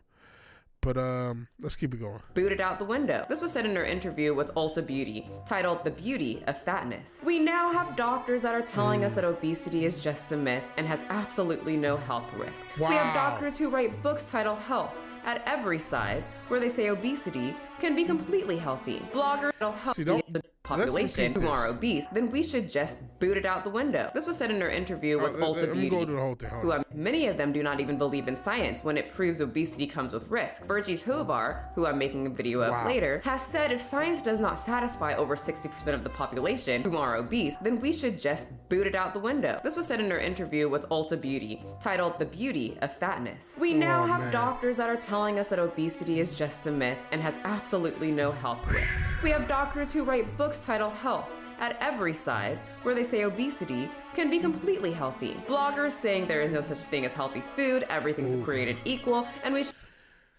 I hate to pause it on that image. She looks like the chick that every race of guy rejected. Y'all remember that meme? But bro, I know we don't need enough evidence to know there's corrupt doctors out there, corrupt medical professionals, but the idea that there are doctors writing books telling you healthy at every side. See, that's why I feel like I gotta say something. Like, no, you motherfuckers are ignorant. You motherfuckers are nefarious. We can clown this bitch and make fun of her, cool. You're demonic and nefarious. That's evil shit to do. Because again, I recognize, yeah, some of these hoes are defiant. Some of them, you get what you fucking deserve. But the people they talk to are regular motherfuckers. They're just trying to get through their day. And some of them are having a struggle, lose weight, which it is a fucking struggle. Lord, I'm having a struggle trying to lose weight, right? And then they're going to come across something like this, and it might be just enough to keep them fat for a little bit longer, and that little bit longer may be just enough to get high blood pressure, or to worsen high blood pressure, or to worsen pre-diabetes into diabetes, where otherwise they couldn't. So this is, I'm glad I'm doing this video live. We're only 3 minutes in. But we see medical professionals sponsoring this shit. We see corporations sponsoring this shit. This isn't just some random goofy fat host. We talked about Lizzo. She's sponsored by all these different companies, mega record labels, multinational conglomerate record labels, or a record label. You know what I'm saying? This is not just some. This is you know, it's an AstroTurf situation. This is some natural situation, just with a few goofy bitches on Tumblr anymore. This is real shit. This is big business. There's a lot of money behind pushing fat ass beauty, fat acceptance. Why don't you accept obesity? You bigot. You must have a phobia of it. You're afraid of obesity. That's why you're so destructive to it. Papa Cotton's right. Male feminists are the worst. Climate change syndrome made them obese. They're stressed out, man. And then I got a yeah, no, as they stuff their face with McDonald's. Oh yeah, it was a good meme talking about the one chick that got rejected. She looks just like her. Got a wave to Courtney. This is overactive though. But again, man, see, that's why I'm saying something. It's not just a bunch of goofy idiots on the internet. I mean, it is that, but it's also this fucking very nefarious, like I said, the corporations are a part of it. The medical professionals are a part of it now. It's deeper than just a few idiots and a few celebrities. It's serious now, right? That's why I'm talking about it. That's why we gotta discuss it. Let's keep it going. I'll get back to you guys' comments. We should never let these white males stop us from living our lives with their racial BMI chart. And we should never be healthy. Bloggers saying there is no such thing as healthy food, everything's created equal, and we should never let these white males stop us from living our lives with their racial BMI chart. Well, do you know what is starting to bring... Isn't that an interesting thing when she just made this joke? Because I've seen that said. It's almost unerringly white women who are saying white men have this racial thing about BMI. It's funny, though, in the Dominican Republic, even though they're starting to get bigger, a lot of these countries, but a lot of Dominican Republic, a lot of African countries, you know, Spain, Mexico, for the Latinas. Naturally, if you go back 150 years ago, none of them are morbidly obese, huh? Almost like it's because of the calorie intake and not some genetic predisposition of race. Almost like you're full of shit, right? And that's, I know we've talked a million times. They just don't race. It's racist. It's just a thing. They've tossed it so much that now nothing's racist. It's like, okay. But it's interesting that they had to leave with that. I don't understand how they could ignore the proven fat carrying extra weight on your frame stresses the heart and lungs. Well, I look at obesity as a mental illness, even as somebody who themselves is obese and dealing with it. And if you're telling mentally ill people something they want to hear, they're going to believe it, right? Especially, no disrespect, not to say men don't like to listen to what they want to hear. We talked all this shit about how Sarah Silverman could become the Sarah Silverman and Nicki Minaj could become conservative heroes for just saying the right things, right? So we made fun of that sort of stuff. So it's not like men don't like hearing what they want to hear. But clearly there's a, tell girls what they want to hear situation with that. And again, these are corporations that are geared to Ulta Beauty. They're geared towards knowing female psychology. So, and they're not the only one. They were mentioned. They're not the only corporation in with this. So it's not a matter of logic. It's a matter of emotion. It's a matter of the emotion of, I feel better when I have, we know a lot of people worship institutions. I have medical professionals now telling me, I have corporations now telling me it's okay to be my weight. So those mean old people, they don't know what they're talking about. And so now that it's appealing to their emotions, not their logic. And that's why it's dangerous. And Sister Dildo says that y'all have my back. It's hard to lose weight as a POC in a white supremacist system. So you get it, Sister Dildo. POCs just like this one. Like these other girls we've seen. These people of color. With the color being pale. All right, let's go. I'll stop us from living our lives with their racial BMI chart. Well, do you know what is starting to bring some of these fat activists down? No, it's not the use of the word obesity. It's heart attacks and heart complications. Yes, and many of these fat activists are staying silent, looking the other way and continuing to perpetuate this disgusting movement started by men that wanted to get their hard. That obesity is perfectly healthy. And honestly, it pisses me off. I will be focusing on 2 women that were part of this movement of we should just accept obesity. 2 women. This is I put one of the thumbnail. As we're going to get into, both of these women who are a part of this fat acceptance movement, gone, out here. They are no longer. Lovely Sherry saying hey to Courtney. Not gonna lie, fat people on planes freaks me out a little, bro. I had to use an extension the last time, but I was lucky, and that made me feel so bad. And I don't want that to ever happen again. Yep, it's promoted by corporations. It's all for the money, nothing else. Absolutely. But people don't know this. Like, again, why am I doing this? We're going to make fun of these bitches, right? But I do care about these people because I'm in the same situation. I'm trying to get out the same situation. There are a lot of people who, and I never fell for fat acceptance, but I did fall for what the fuck fat chicks. And that means I kept fat bitches going. If fat girls could not get fucked, there would be no fat girls. I'm telling you. But there's somebody, look at these 2 women, and unfortunately they pass. I ain't gonna make fun of them. They pass. I'll believe in shaming the people who are passed. But we saw the girls earlier. There are guys who will eat girls this big from the bike. That's disgusting. Outright disgusting. And that's the shit. That's another thing that encourages this demonic shit. But I gotta say it because in case one vulnerable person sees this and say, you know what, this is bullshit. What the fuck am I thinking? And sometimes we all can fall for some bullshit every now and again. Especially, again, people are vulnerable. Maybe you lost somebody over the past few years. You ate your way to a bad situation. And now you got mega corporations and doctors telling you it's okay. All this different. This is getting bigger now. No pun intended. This fat acceptance shit. All this media, all this stuff telling you it's okay. It's okay. It's okay. No, it's not. No, it's not. It could kill you. So this is some real evidence. We only got 3 minutes in. But let's get into these girls' story. That I feel glorified it, at least one glorified it and changed. And 2 women who are now sadly no longer with us.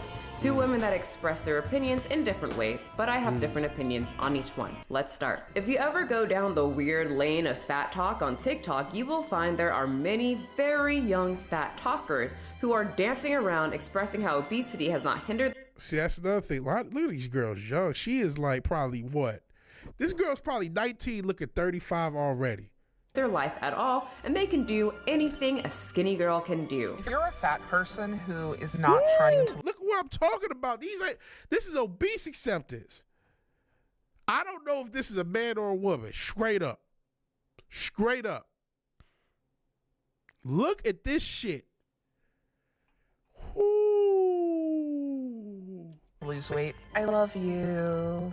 Keep it up. And their life at all, and they can do anything a skinny girl can do. If you're a fat person who is not trying to lose weight, I love you. Wow. Keep it up. And why? If you're fat, not trying to lose weight, I love you. Look at this chick. Holy smokes. The messaging is retarded, but who will actually believe that? Fat white women. Young ones, though, too. We saw the one girl, like I said, she's probably 19 to 24, looking, 39 to 44. Terrible, man. Terrible. Why is that? Because the older ones are either hurting and can't get up or dead. Because as you age and stay obese, the issues you will have come on pretty hard and thick. I want to start with the oldest fat activist who sadly left this earth at the age of 42, Kat Pazet. Wow, said the oldest fat activist died at 42. Holy smokes. The oldest fat activist who sadly left this earth at the age of 42, Kat Pazet. Told about obesity. We're in the middle of an epidemic. Extra body weight causes, heart problems, diabetes. I can feel the gravitational pull, since it's your dildo. I think it does definitely fly in the face of what most of us tend to believe and what our common sense maybe even tells us. But I think that the science isn't actually as clear-cut as we like to believe. And there's not really quite a consensus yet about the real relationship between weight and health.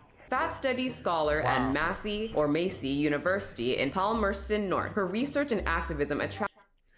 A newborn Turk said it has a beard. Yeah, I didn't know what that was. I'm not trying to misgender it. I just don't know what you are, person.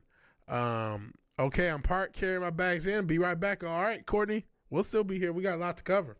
How dare you misgender whatever that is? I'm just looking at it. I saw a meme. Apparently, it was a skit. But what a guy said, is this dude with a beard says, "Daddy, chill." And he's like, what the hell is even that? I start crying, literally tears.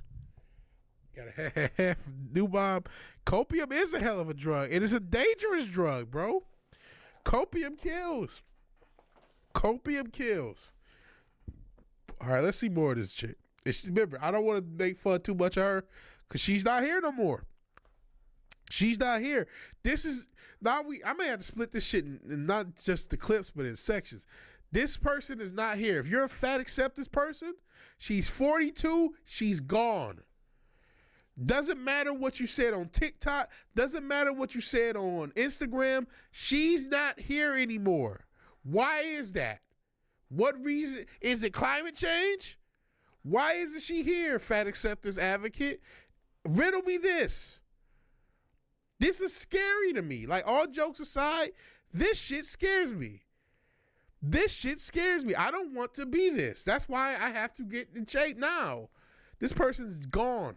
None of the fat acceptance little memes and you snapping your fingers and dancing with your blubber out in your musty bush, none of that matters anymore. She's gone. And other people like that who we don't know, they're gone too. So let's keep this going. Attracted controversy and, in these people's opinions, bullying from people who would constantly say, stop spreading the message that obesity is a positive condition, but she wouldn't listen. Steven Crowder, 42. A political commentator mostly known as the Change My Mind. No, not Crowder. No, not Crowder. No, God, no, God, no. She was killed by whiteness and such a dildo. I gotta read your comments since I have to deal with Crowder now. I don't think she's studying is the what does it say? I don't think she's studying what's inside the fridge. Oh, yeah, dead before 50. Crazy. Do pop laughing at Musty Bush? Yikes. Come on, you know these girls smell wild. Come on, bro. Somebody, which one of y'all said something about the Little Mermaid? Is that an allegory for girls who ain't so fresh down there? I said it probably was. Courtney says before I go outside, throw this out there. If anyone knows a cheap room to rent, hold on. Sorry, trying to read through the mask. Okay, if anyone knows a cheap room to rent within 12 hours of Denver, please let her know. Let Courtney know. Has to be before July 4th or July 1st. Oh man, good luck. Good luck, Courtney. If anybody knows anything, I know a lot of you people in the community, not no jokes for you people, but seriously, a lot of people in the community been able to help each other. If there's anyone who knows anything to help Courtney out, Let us know. Hell, just another red shirt. He's not just another red shirt. He's the red shirt. And I appreciate you still being here. We are talking about fat acceptance. Somehow we landed on this motherfucker Crowder. I swear to God, I can't get, no matter how much I try to, this motherfucker's haunting me. He's one of my supervillains. He's one of my arch nemesis. Somehow Crowder's the most disgusting. Like, God damn it, this motherfucker's everywhere. Guy, where he sets up a booth and asks people to change his mind about controversial topics, actually infiltrated a fat studies conference at Macy University. His experiment was to see if these people are so accepting to everything stupid. He decided to write a paper, say a few trigger words, and hopefully be accepted in this community. So he dressed up in a fat suit, slapped on a wig, and wrote a bogus Hold on, listen. We've talked about the brothers who have to do the like, you know, Madea thing, the Big Mama's house thing. We talked about the Eddie Murphy. The fuck is this? Listen, I love doing it. I love y'all. I am never putting on a skirt or a dress. So Crowder doing this, leave that up to you guys decide why Steven Crowder wanted to put on a dress and a fat suit. He could have had a different correspondent go do this. Right? He could have hired somebody to go do this. That's not what he did. He wanted to put himself in a dress. Y'all tell me why. Y'all in the chat, tell me why Steven Crowder wanted to do this. Weird shit. Weird motherfucker. All right, come on. Paper to hopefully be accepted into the Fat Studies Conference, based on a poorly written, white Madea looking at trigger words paper. And of course, he had to have the Pikachu cup and the Trump/Pence must go ornaments in the back to really sell to them and gain their acceptance. And he did. They absolutely loved his video essay. And I knew that largely because of my fat, I was guaranteed at least a certain amount of space. You may believe, wrongly as many people do, that fat is a threat to your life. But I would argue that in many ways, it may save your life. I used to feel guilty about eating certain foods or drinking certain soft drinks. Yeah, I think he's closeted. Come on, I know I want to what? Bullshit? Bro, I think there's something going on, man, with Crowder. So we y'all, listen. Dress up like a woman at the drop of a hat. He's done that a lot. Because he likes it, duh, right? You like the Madea thing. Some people left Hollywood when they said, "Oh, you gotta dress up in a skirt." They're like, "Nope, I'm done. I guess I'm not gonna act anymore." His ass can't wait. He didn't even change his voice, and he couldn't wait to put on some makeup, a wig, and a fat suit. There's something off about him. And then he's supposed to be your conservative guy, and this guy can't wait to wear a skirt. Okay, whatever. My old roommate was overweight. Oh, bro. I'm sorry to hear that, Courtney. That's scary though. Old roommate was overweight, just died a few days after his 47th birthday. Log cardiac arrest. Wow. It's serious. That's why this video's done. We can have one person try to change their life. Even try. You don't have to be.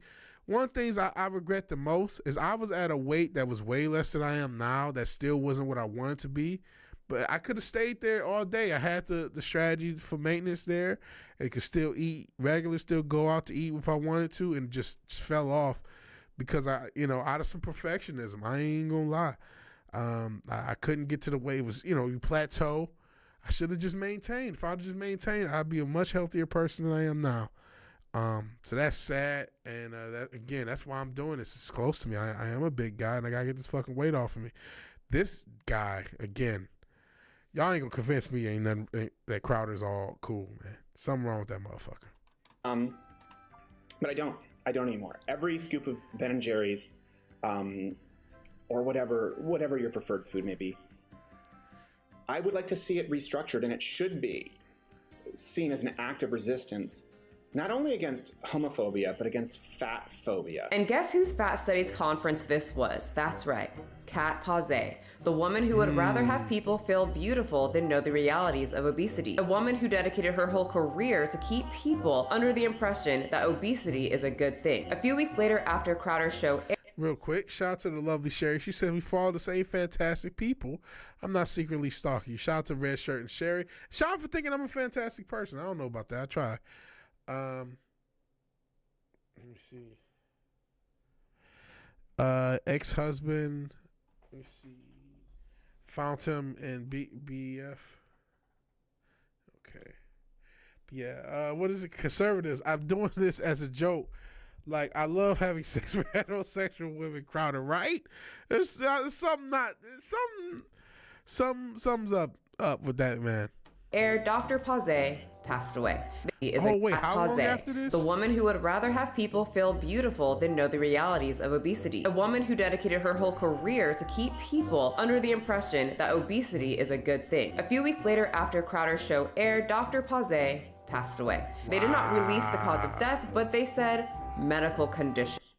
They did not release the cause of death? Wow, that's fucked up. See, this is why this video is being made. This is one thing we've learned from this video is this ain't just a few people on Tumblr anymore. This ain't just a few fatties with issues anymore. This is sponsored by the motherfucking machine.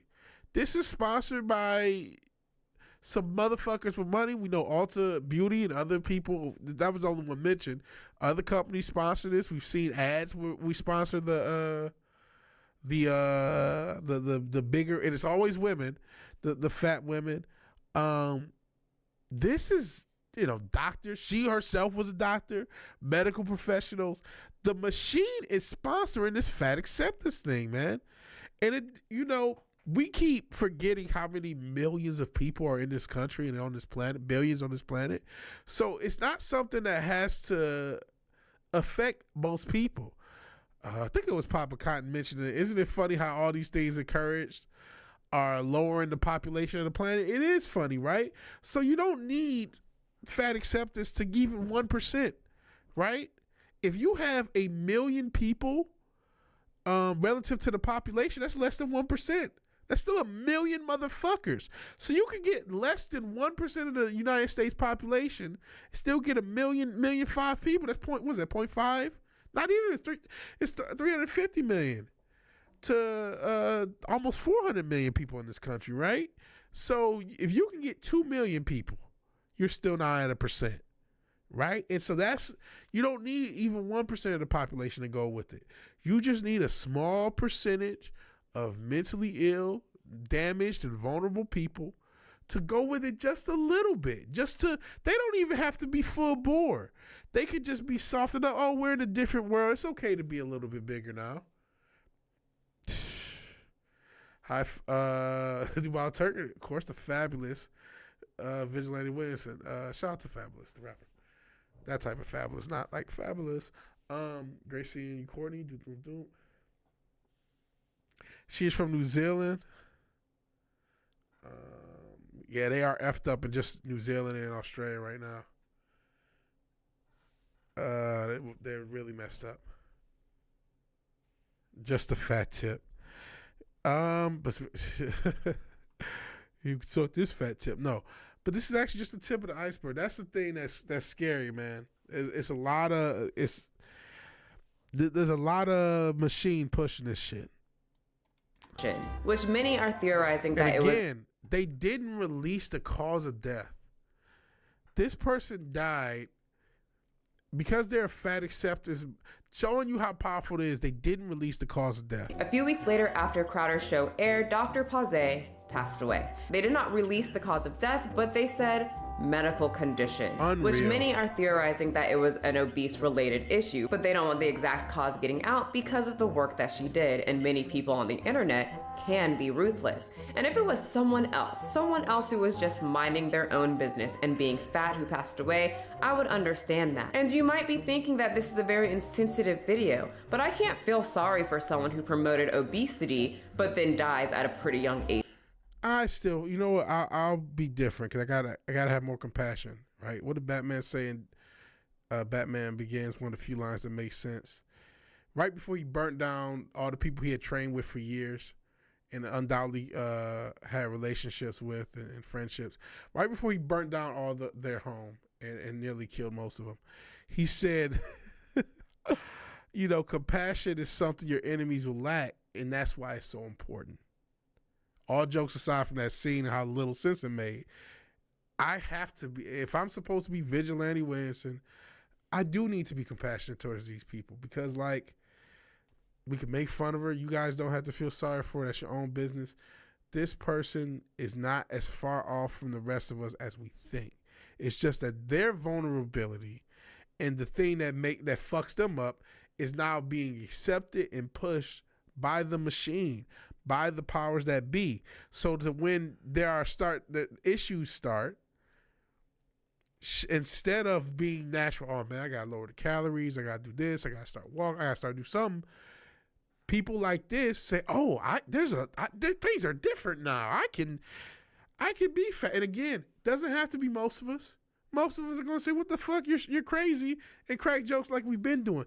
But that small percentage, it's just another population percentage, another way to population control for the agenda. And I am against the goddamn agenda.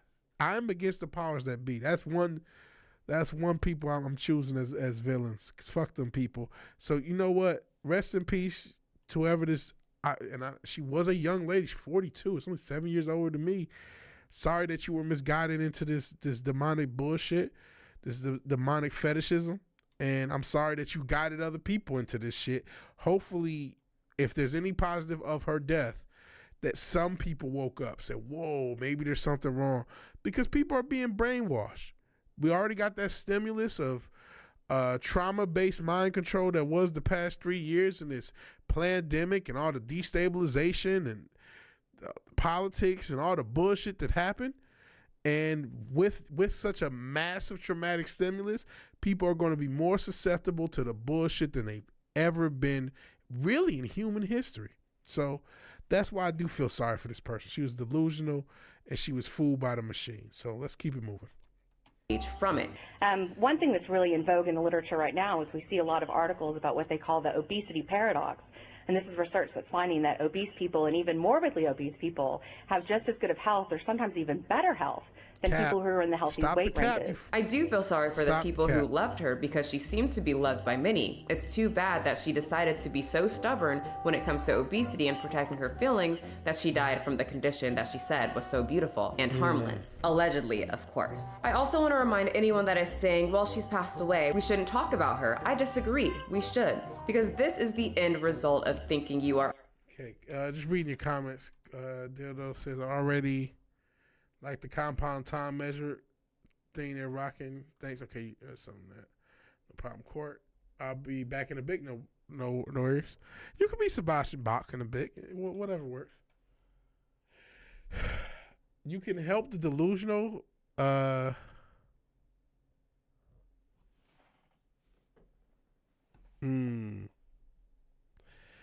does it say? You can help.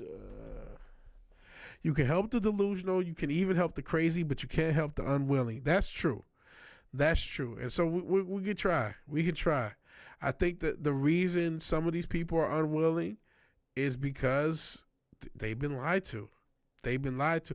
And we also got to remember, you know what I mean? Even though she was older, some of these people are younger. We saw the girl 19, 20 looking like she's 40. You know what I'm saying? Some of these people younger, they just haven't been exposed to this shit. And it's easier for them to be manipulated. So let's keep it going. Untouchable. That science is not real because it hurts your feelings, and just because you feel great at 20 and you're 300 pounds doesn't mean it will stay that way. So with that being said, rest in peace, Dr. Pause. The second woman I wanted to talk about that was all her name was Cat Pause. I'm sorry, that can't be her real name. Things body positive and fat positive is Jamie Lopez. Jamie Lopez weighed around 840 pounds. She was a total glamour chick. Nails, hips, heels, hair. Around 800 positive and fat positive is Jamie Lopez. Jamie Lopez weighed around 840 pounds. She was a total glamour chick. 840 pounds?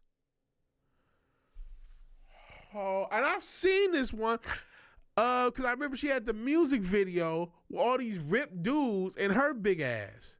And I'm not trying to, I don't want to disrespect the dead, but 840 motherfucking pounds? Holy smokes. Ma'am, you're bigger than whole defensive lines, right? Literally, especially you're a 3-4 line, you have one guy 300 pounds, you probably have two guys 200. Entresto is the #1 heart failure brand prescribed by cardiologists. It was proven superior at helping people stay alive what the fuck? and out of the hospital. Don't take Entresto if pregnant. Oh, it was the Jabba Rat thing. A fucking cardio, a heart drug showed up because we talking about all this obesity. Holy shit, 840. What is this timeline, right? We should use their blubber as a carbon energy source. Holy shit. They get thinner. We repurpose, recycle the shit. They are a green future. If that was possible, yeah. It's like 60. That's multiple. So that's damn. Oh, man. 840. 840? That's a time. That's not a weight. 840? Yeah, perfect timing. Because it's like the internet heard, oh, he's talking about some obesity. Here's a heart drug. We got to at least push that ad because, they always trying to get money. 840? I'm sorry. I was not expecting that. That's too big, man. How can... We're dealing with real mental illness. We're dealing with real serious mental illness. I know this when I clip this out and put this in sections, I'm probably going to get shit for something. I don't care. 840 pounds? I wasn't ready for that. And you're shocked that she died at 37? No disrespect. Not trying to disrespect the dead. I am surprised that the human body can go 37 years getting that big. That is remarkable. You should be a PDQ barking a bit. I see. Holy shit. That's sad, man. I can't make a joke about that. 840 pounds. How did her bones not break under the pressure? New Bomb. Good question. I mean, you see her with a walker, but how she probably had more muscle than any woman on earth just to be able to support her body. You know what I'm saying? Think about her I'm not even going to go too graphic, but just getting down and standing up. That is a 800-pound squat. For her to sit down and then stand up, when she stands up, that's an 800-pound squat. How many women on earth are capable of doing it? None, except this one. Like, she was a medical marvel before she passed. Holy smokes. And this shows you how evil this fucking world is. Because I remember her. They gave this girl music videos and all this shit, though she was probably 600 to 800 pounds. This world is demonic as fuck, bro. To encourage, you want people to get that big? You're telling me there's people with money behind it trying to get people that big? God damn, bro. That's unreal. Unreal. Let's finish this video. We're starting to get to the end of it. But that's unreal.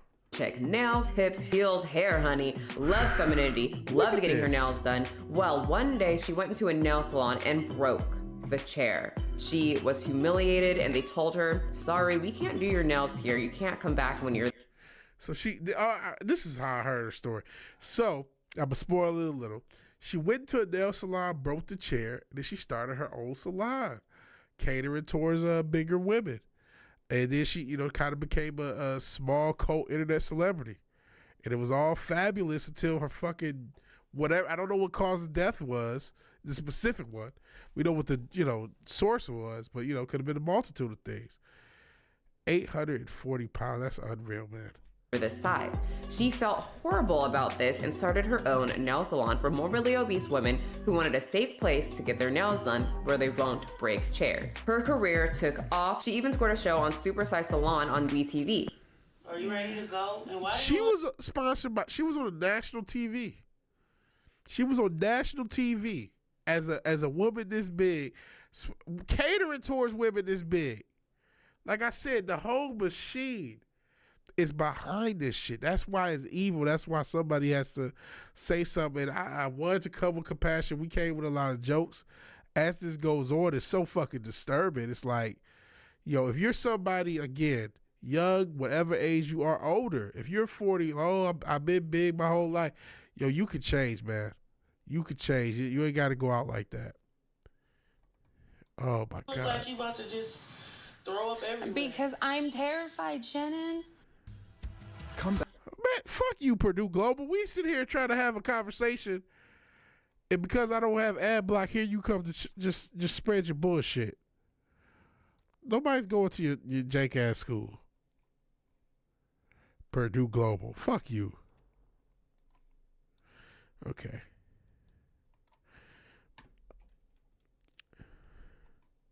Haven't left. Hold on. Okay. Now we can go back. On Super Size Salon on WeTV. Are you ready to go? And why do you look like you about to just throw up everywhere? Because I'm terrified, Shannon. I haven't left the house in 2 years. And I just learned to walk again. I actually talked about Jamie and her salon a long time ago on the So she had to relearn how to walk, hadn't learned how, I'm not sure if that was like pandemic era when that was aired, but had to relearn to walk. Golly. Shit, I've had leg issues. That's why I'm walking every day, and it's actually got rid of a lot of leg issues.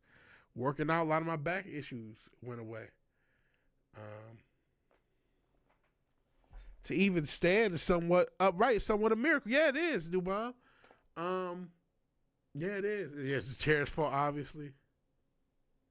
Yeah, her helper is half her size. It's still massive. It's the modern version of the Carnival Freak Show. Except they're trying to bring that freak show to your door. They want you to be this big, man. They're looking for Wall-E. That's the goal, man. Wall-E was predictive programming. That's what they want. You remember Wall-E, everybody in the little pod, too big to move?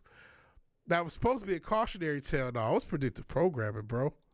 This channel, and Jamie only saw the thumbnail and was absolutely pissed at me. It was a whole thing. I haven't told you guys this, but she recently apologized to me over Instagram and told me about her show as well. And just yesterday, I added her new show to shows I wanted to watch and talk about with you on my channel. So when I logged onto Instagram to see Jamie Lopez dead at 37, it crushed me. This one is so different for me than the cat pause and really left me heartbroken over a woman I really didn't even know, but fell for, honestly. So me and Jamie had that internet battle. So apparently, I don't know this content creator. They have quite a bit of subs. Apparently, fun fact, it's a 36-inch chain. Which chain? I probably missed it. But to kind of go back, and I know I keep going back over stuff.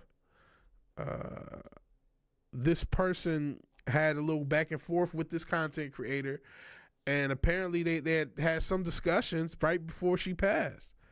Let me just go ahead and play. Today, I added her new show to shows I wanted to watch and talk about with you on my channel. So when I logged onto Instagram to see Jamie Lopez dead at 37, it crushed me. This one is so different for me than the cat pause and really left me heartbroken over a woman I really didn't even know, but fell for, honestly. Though me and Jamie had that internet battle, I personally think she was a very nice person. I know that she was probably a bit insecure, and can you blame her? She obviously gets constantly bullied over the internet, but Jamie really turned her life around. She lost over 400 pounds, which was what my video was gonna be on. But don't think that I've just been sitting around doing nothing, okay? So she ended up losing. She's still a big girl here. Ended up losing 400 pounds. I wonder if that she lost it too fast. Any hip hop fans remember my man Big Pun? He kept going. He went to a fat camp. He lost like 200-300 pounds. That's nothing. I can't lose this weight too fast. And that ended up being what happened. He lost the weight too fast. Your heart is trying to pump blood for the body you have. You keep these fluctuations, massive, multiple 100-pound fluctuations. Man, and something happened. So she ended up losing a lot of that weight. And unfortunately, still, wow. Because that's definitely not the case. I've had some critical events happen in my life, you guys, that made me want to embark on this journey. And in less than a year, I completely turned my life around. In less than a year, lost 400 pounds. That's actually kind of fantastic. That shows this person. See, that's why, oh man, it's kind of tragic. I see why she said it's tragic. Because so she did try to get her life right. And yeah, that's a good point. Cinch a Dildo said this is a modern version of a Carnival Freak Show, and Red Shirt said, what isn't these days? That's a very good point. So this is kind of a tragic story. This person got 840 pounds. Actually tried to do something about it, but still was probably too late, too little too late. And damn, man, that's fucked up. And again, also scary. Only a couple years older than me. I gotta get this weight off of me, man. And I'm really proud of myself. She lost almost a whole Tammy Slayton, and I was extremely proud of her when I saw that, and had a huge amount of respect for her to just message me and apologize. She put in so much hard work, and I was so happy to see that she was getting a handle on this horrible condition called obesity, morbid obesity for her. I would have never guessed that she would be the one that passed away, and Tammy Slayton is still going strong. I am in literal shock about this, but I really shouldn't be. She was morbidly obese for years. She couldn't even stand for the opening of her salon, and it really just angers me that there's people out here manipulating minds of people who have an This guy's a doctor. He's a medical professional selling books. Another part of this demon class encouraging this shit. Obvious food addiction, to not worry about being obese and how beautiful it is. Telling people that obesity doesn't have any detrimental effects and there's such thing as health at every side. But the word obese does. Go on, everyone. Keep eating. I was just thinking to myself also that maybe, just maybe, if Jamie and others weren't getting positive reinforcement for their horrible behaviors toward food, she could have lost weight maybe sooner. Not to mention the men that help feed this mentality that obesity. Thank you for talking about these simps, bro. When she was 800, I'm about to, I do feel bad because she actually tried. I didn't know that. I'm watching this video with y'all. I'm going to tell y'all another one. We talked about the powers that be, but I don't like to be victim. I don't like to just take it out of the hands. As much as the powers that be are a part of it, we see what networks sponsoring this, media sponsoring this, doctors, other corporations. We got to talk about these fetishes, nasty ass simps. I talk about the women when they crazy. Do you know when she was 840 pounds? This is going to sound gross.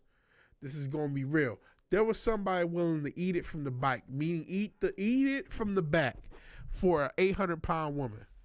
Some human was willing to do it. Some man, simp ass dude, crazy ass sex crazed dude. That's another thing we got going wrong in this country. A lot of people are addicted to sex to the extent that they willing to lick an 800-pound girl behind. I'm telling you there were. I'm telling you, and not me. I know we can crack jokes, but seriously, there's somebody there. Oh, you so beautiful, girl, don't change. Y'all know why a lot of these guys are into the bigger women, right? Because they can't move. They can't really stand up for themselves. And they ain't going to really go nowhere else. It's a sick thing that nobody talks about. And you would think with all the feminist energy and all this shit, here you go. This is the guy y'all looking for. This is the asshole y'all looking for that's trying to abuse women, trying to manipulate women, trying to control women, but he's telling y'all what y'all want to hear, so y'all do nothing with him. Y'all will yell and celebrate Kevin Samuels' death, even though he may have not been an agent. Rest in peace to the brother either way. But when a motherfucker like this slides in the DMs, it's all in and popping and ooh, girl. No, he's encouraging motherfuckers to die for his nut, basically. Die for his fetish, which again was the origin of the fat acceptance movement anyway. For any of those, a lot of people came later. We started at the beginning of this video. We talked about, and we're basically EFAP in this video. We're almost done. We were talking about how the fat acceptance movement was started by a dude with a fetish. It wasn't started for any of these feminist bullshit ass reasons, or whatever noble reasons they want to make it out. No, it started because some dude had a sick fetish, a controlling man who wanted to sexualize and objectify women, and of course they're all with it. It's fucked up. Is beautiful, and the bigger the better. That's right, she used to hang out with Tammy Slayton's ex-boyfriend, the B King, whose slogan is the bigger the better. Oh, so this guy, Tammy Slayton's ex-boy, so he goes through these girls. You see, he's not funny. Me and him are not in the same weight class. You notice that? Not just from the fact that that's what these women really want. They don't like fat guys. But this guy goes around and fucks these fat acceptance girls. That's his gimmick. He's the BBW king. Crazy. This is sick, man. I'm glad I did this, man. Hang out with Tammy Slayton's ex-boyfriend, the B King, whose slogan is the bigger the better. I'm not making excuses for her. Everyone has a choice to step away. But the movement of love yourself the way you are, obesity is nothing to be scared of, and men who glorify it for their own benefit definitely doesn't help someone who's addicted to food and overeating or binging. It just saddens me that she actually was doing the work and did so much work, but it wasn't enough. Sources close to Lopez tell us she'd been hospitalized in Las Vegas and then died over the weekend as a result of heart complications. Wow. I really do mean rest in peace, Jamie, and I feel for her family. She really seemed like a good person, and I'm so upset that I didn't make that video showing her hard work when she was still alive. I truly hope that more people in this community see that obesity is nothing to be happy about. It is not an empowering thing to eat yourself to death. So please take care of your health, and I will see all of you guys next time. Wow. This video, if you want to see it again, because I know we cut through it, is from Michelle McDaniel. Fat activists are dying. Health at every size proven wrong again. It's a 5-month-old video, but somehow it came across my timeline, and I just wanted to talk about it. And I only saw the first minute before doing this. I'm glad we EFAP'd it. Maybe we'll do other subjects and stuff like that in the future. You can see, we started off, all of us, making fun because it's like, it's fun to be had. But you see, this is tragic, man. This person, the person at the end lost 400 pounds and still wasn't enough, or could have been too much, like I said, with the Big Pun situation. It's a human heart, man. Wow. And again, this is all encouraged by fetishes, by corporations, by doctors, by networks. This is no longer just in Tumblr or Twitter and some weird people. This is serious. We're in a country, at least in America, for those of you guys here, 60% of us now are overweight, 30 to 40% obese. And we see these are not, I got a few extra pounds or pregnancy weight. No, these are 300, 400, 500, 600, 800 pound people, mainly women, all being encouraged at a time where a lot of people are still vulnerable, still recovering from this pandemic bullshit. And we see there are evil people encouraging them. So we're still going to have fun, right? We're still going to have jokes. I'm not telling you to be, inhuman, but maybe be a little, I don't know if sensitive is the right word, understanding maybe, helpful if you can be. If you know somebody in your family, not trying to rap, but if you know somebody in your family that maybe, oh man, they got a few extra pounds. I don't know them as well as you do, but see if you can give them an encouraging ear. See, you can say, hey man, you want to go play basketball or something like that? Hey, you want to go hoop? Or hey, you want to go for a walk? Hey, you want to do this? And, see, you can't talk to, maybe show them the whole video. Maybe show them some of this stuff. And maybe that won't have the best initial reaction, but long term it might. I'm doing this so I can make sure I don't go out that same way, man. I gotta get healthy. The new boss said I like sex, but not that much. There's some sick guys out there, bro. We talked about the passport bros. On the channel, some on this channel, I think. And we see, man, there's some people that's just like, literally, there's men out there encouraging these women to damn near die for their nut. That's sick shit, man. Sick shit. And again, doctors encouraging this shit. Showing you how easy it is to buy the science, let alone try to believe it. So yeah, man, very somber ending. I hate to end on such a somber, kind of fucked up note. dark note. But let's take the positive from this, man. In general, you know what? Yeah, we can look at some of those fat acceptance people. Oh, they're crazy. Yeah, they are. You're not wrong. When you're looking at when we were looking at all those large and in charge margins, you know, as much as we had fun, like I said earlier, we were basically looking at Skid Row. We were basically looking at, you know, a bunch of drug addicts addicted to the drug that is processed foods. They're not addicted to, they say addicted to food. They're not addicted to fruits and vegetables and baked high quality meat, which I see the little thing where they put magnets in the meat. There's food supplies also being tampered with, so that's not a good thing. It's another can of worms. Maybe we'll do another video on that in the future. But have a little, if you can spare a little compassion for the next time you see somebody who's got some size on them, if you know somebody, if you could give them, don't yell at them, oh, you're a fat fuck, you're an idiot. That doesn't help. And it may not be easy. It may be like, oh, man. And we'll play the link. Okay, well, I'll play the link. But yeah, if you have a positive word, some words of encouragement, if somebody you know who may be dealing with a little exercise, let them, you know, feel free to be encouraging. It's okay to be encouraging. And if you see somebody on the internet, you might, I ain't saying no cracky jokes. You know how you guys are. But, you know that person is a person that's addicted. You know what I'm saying? That's just the same. I mean, I hate to say Keith Richards because this guy will never die. But, you know, it's just watching like a drugged up, just like watching a junkie. That's what it really is. That's what it really is. Here it is. Short on the topic. Oh, shit. Oh, I have seen this. I have seen this. And I hate this cast, by the way. This. Hi. Hold on. Bitch, I didn't tell you to talk. I actually hate, I've talked shit about these dating podcasts, and this is one of them. I think the format of these podcasts is so jank. But this, I gotta play this.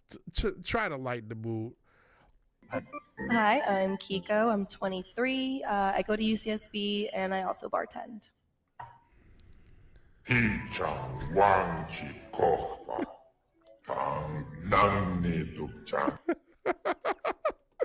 can see all the print shit and all the shit I've been watching. All the other videos. Hopefully that lightens the mood. Shout out to Jabba the Hutt. That's the best thing from Star Wars you're going to see all year, by the way. Because we all know Star Wars is done and Star Wars is trash.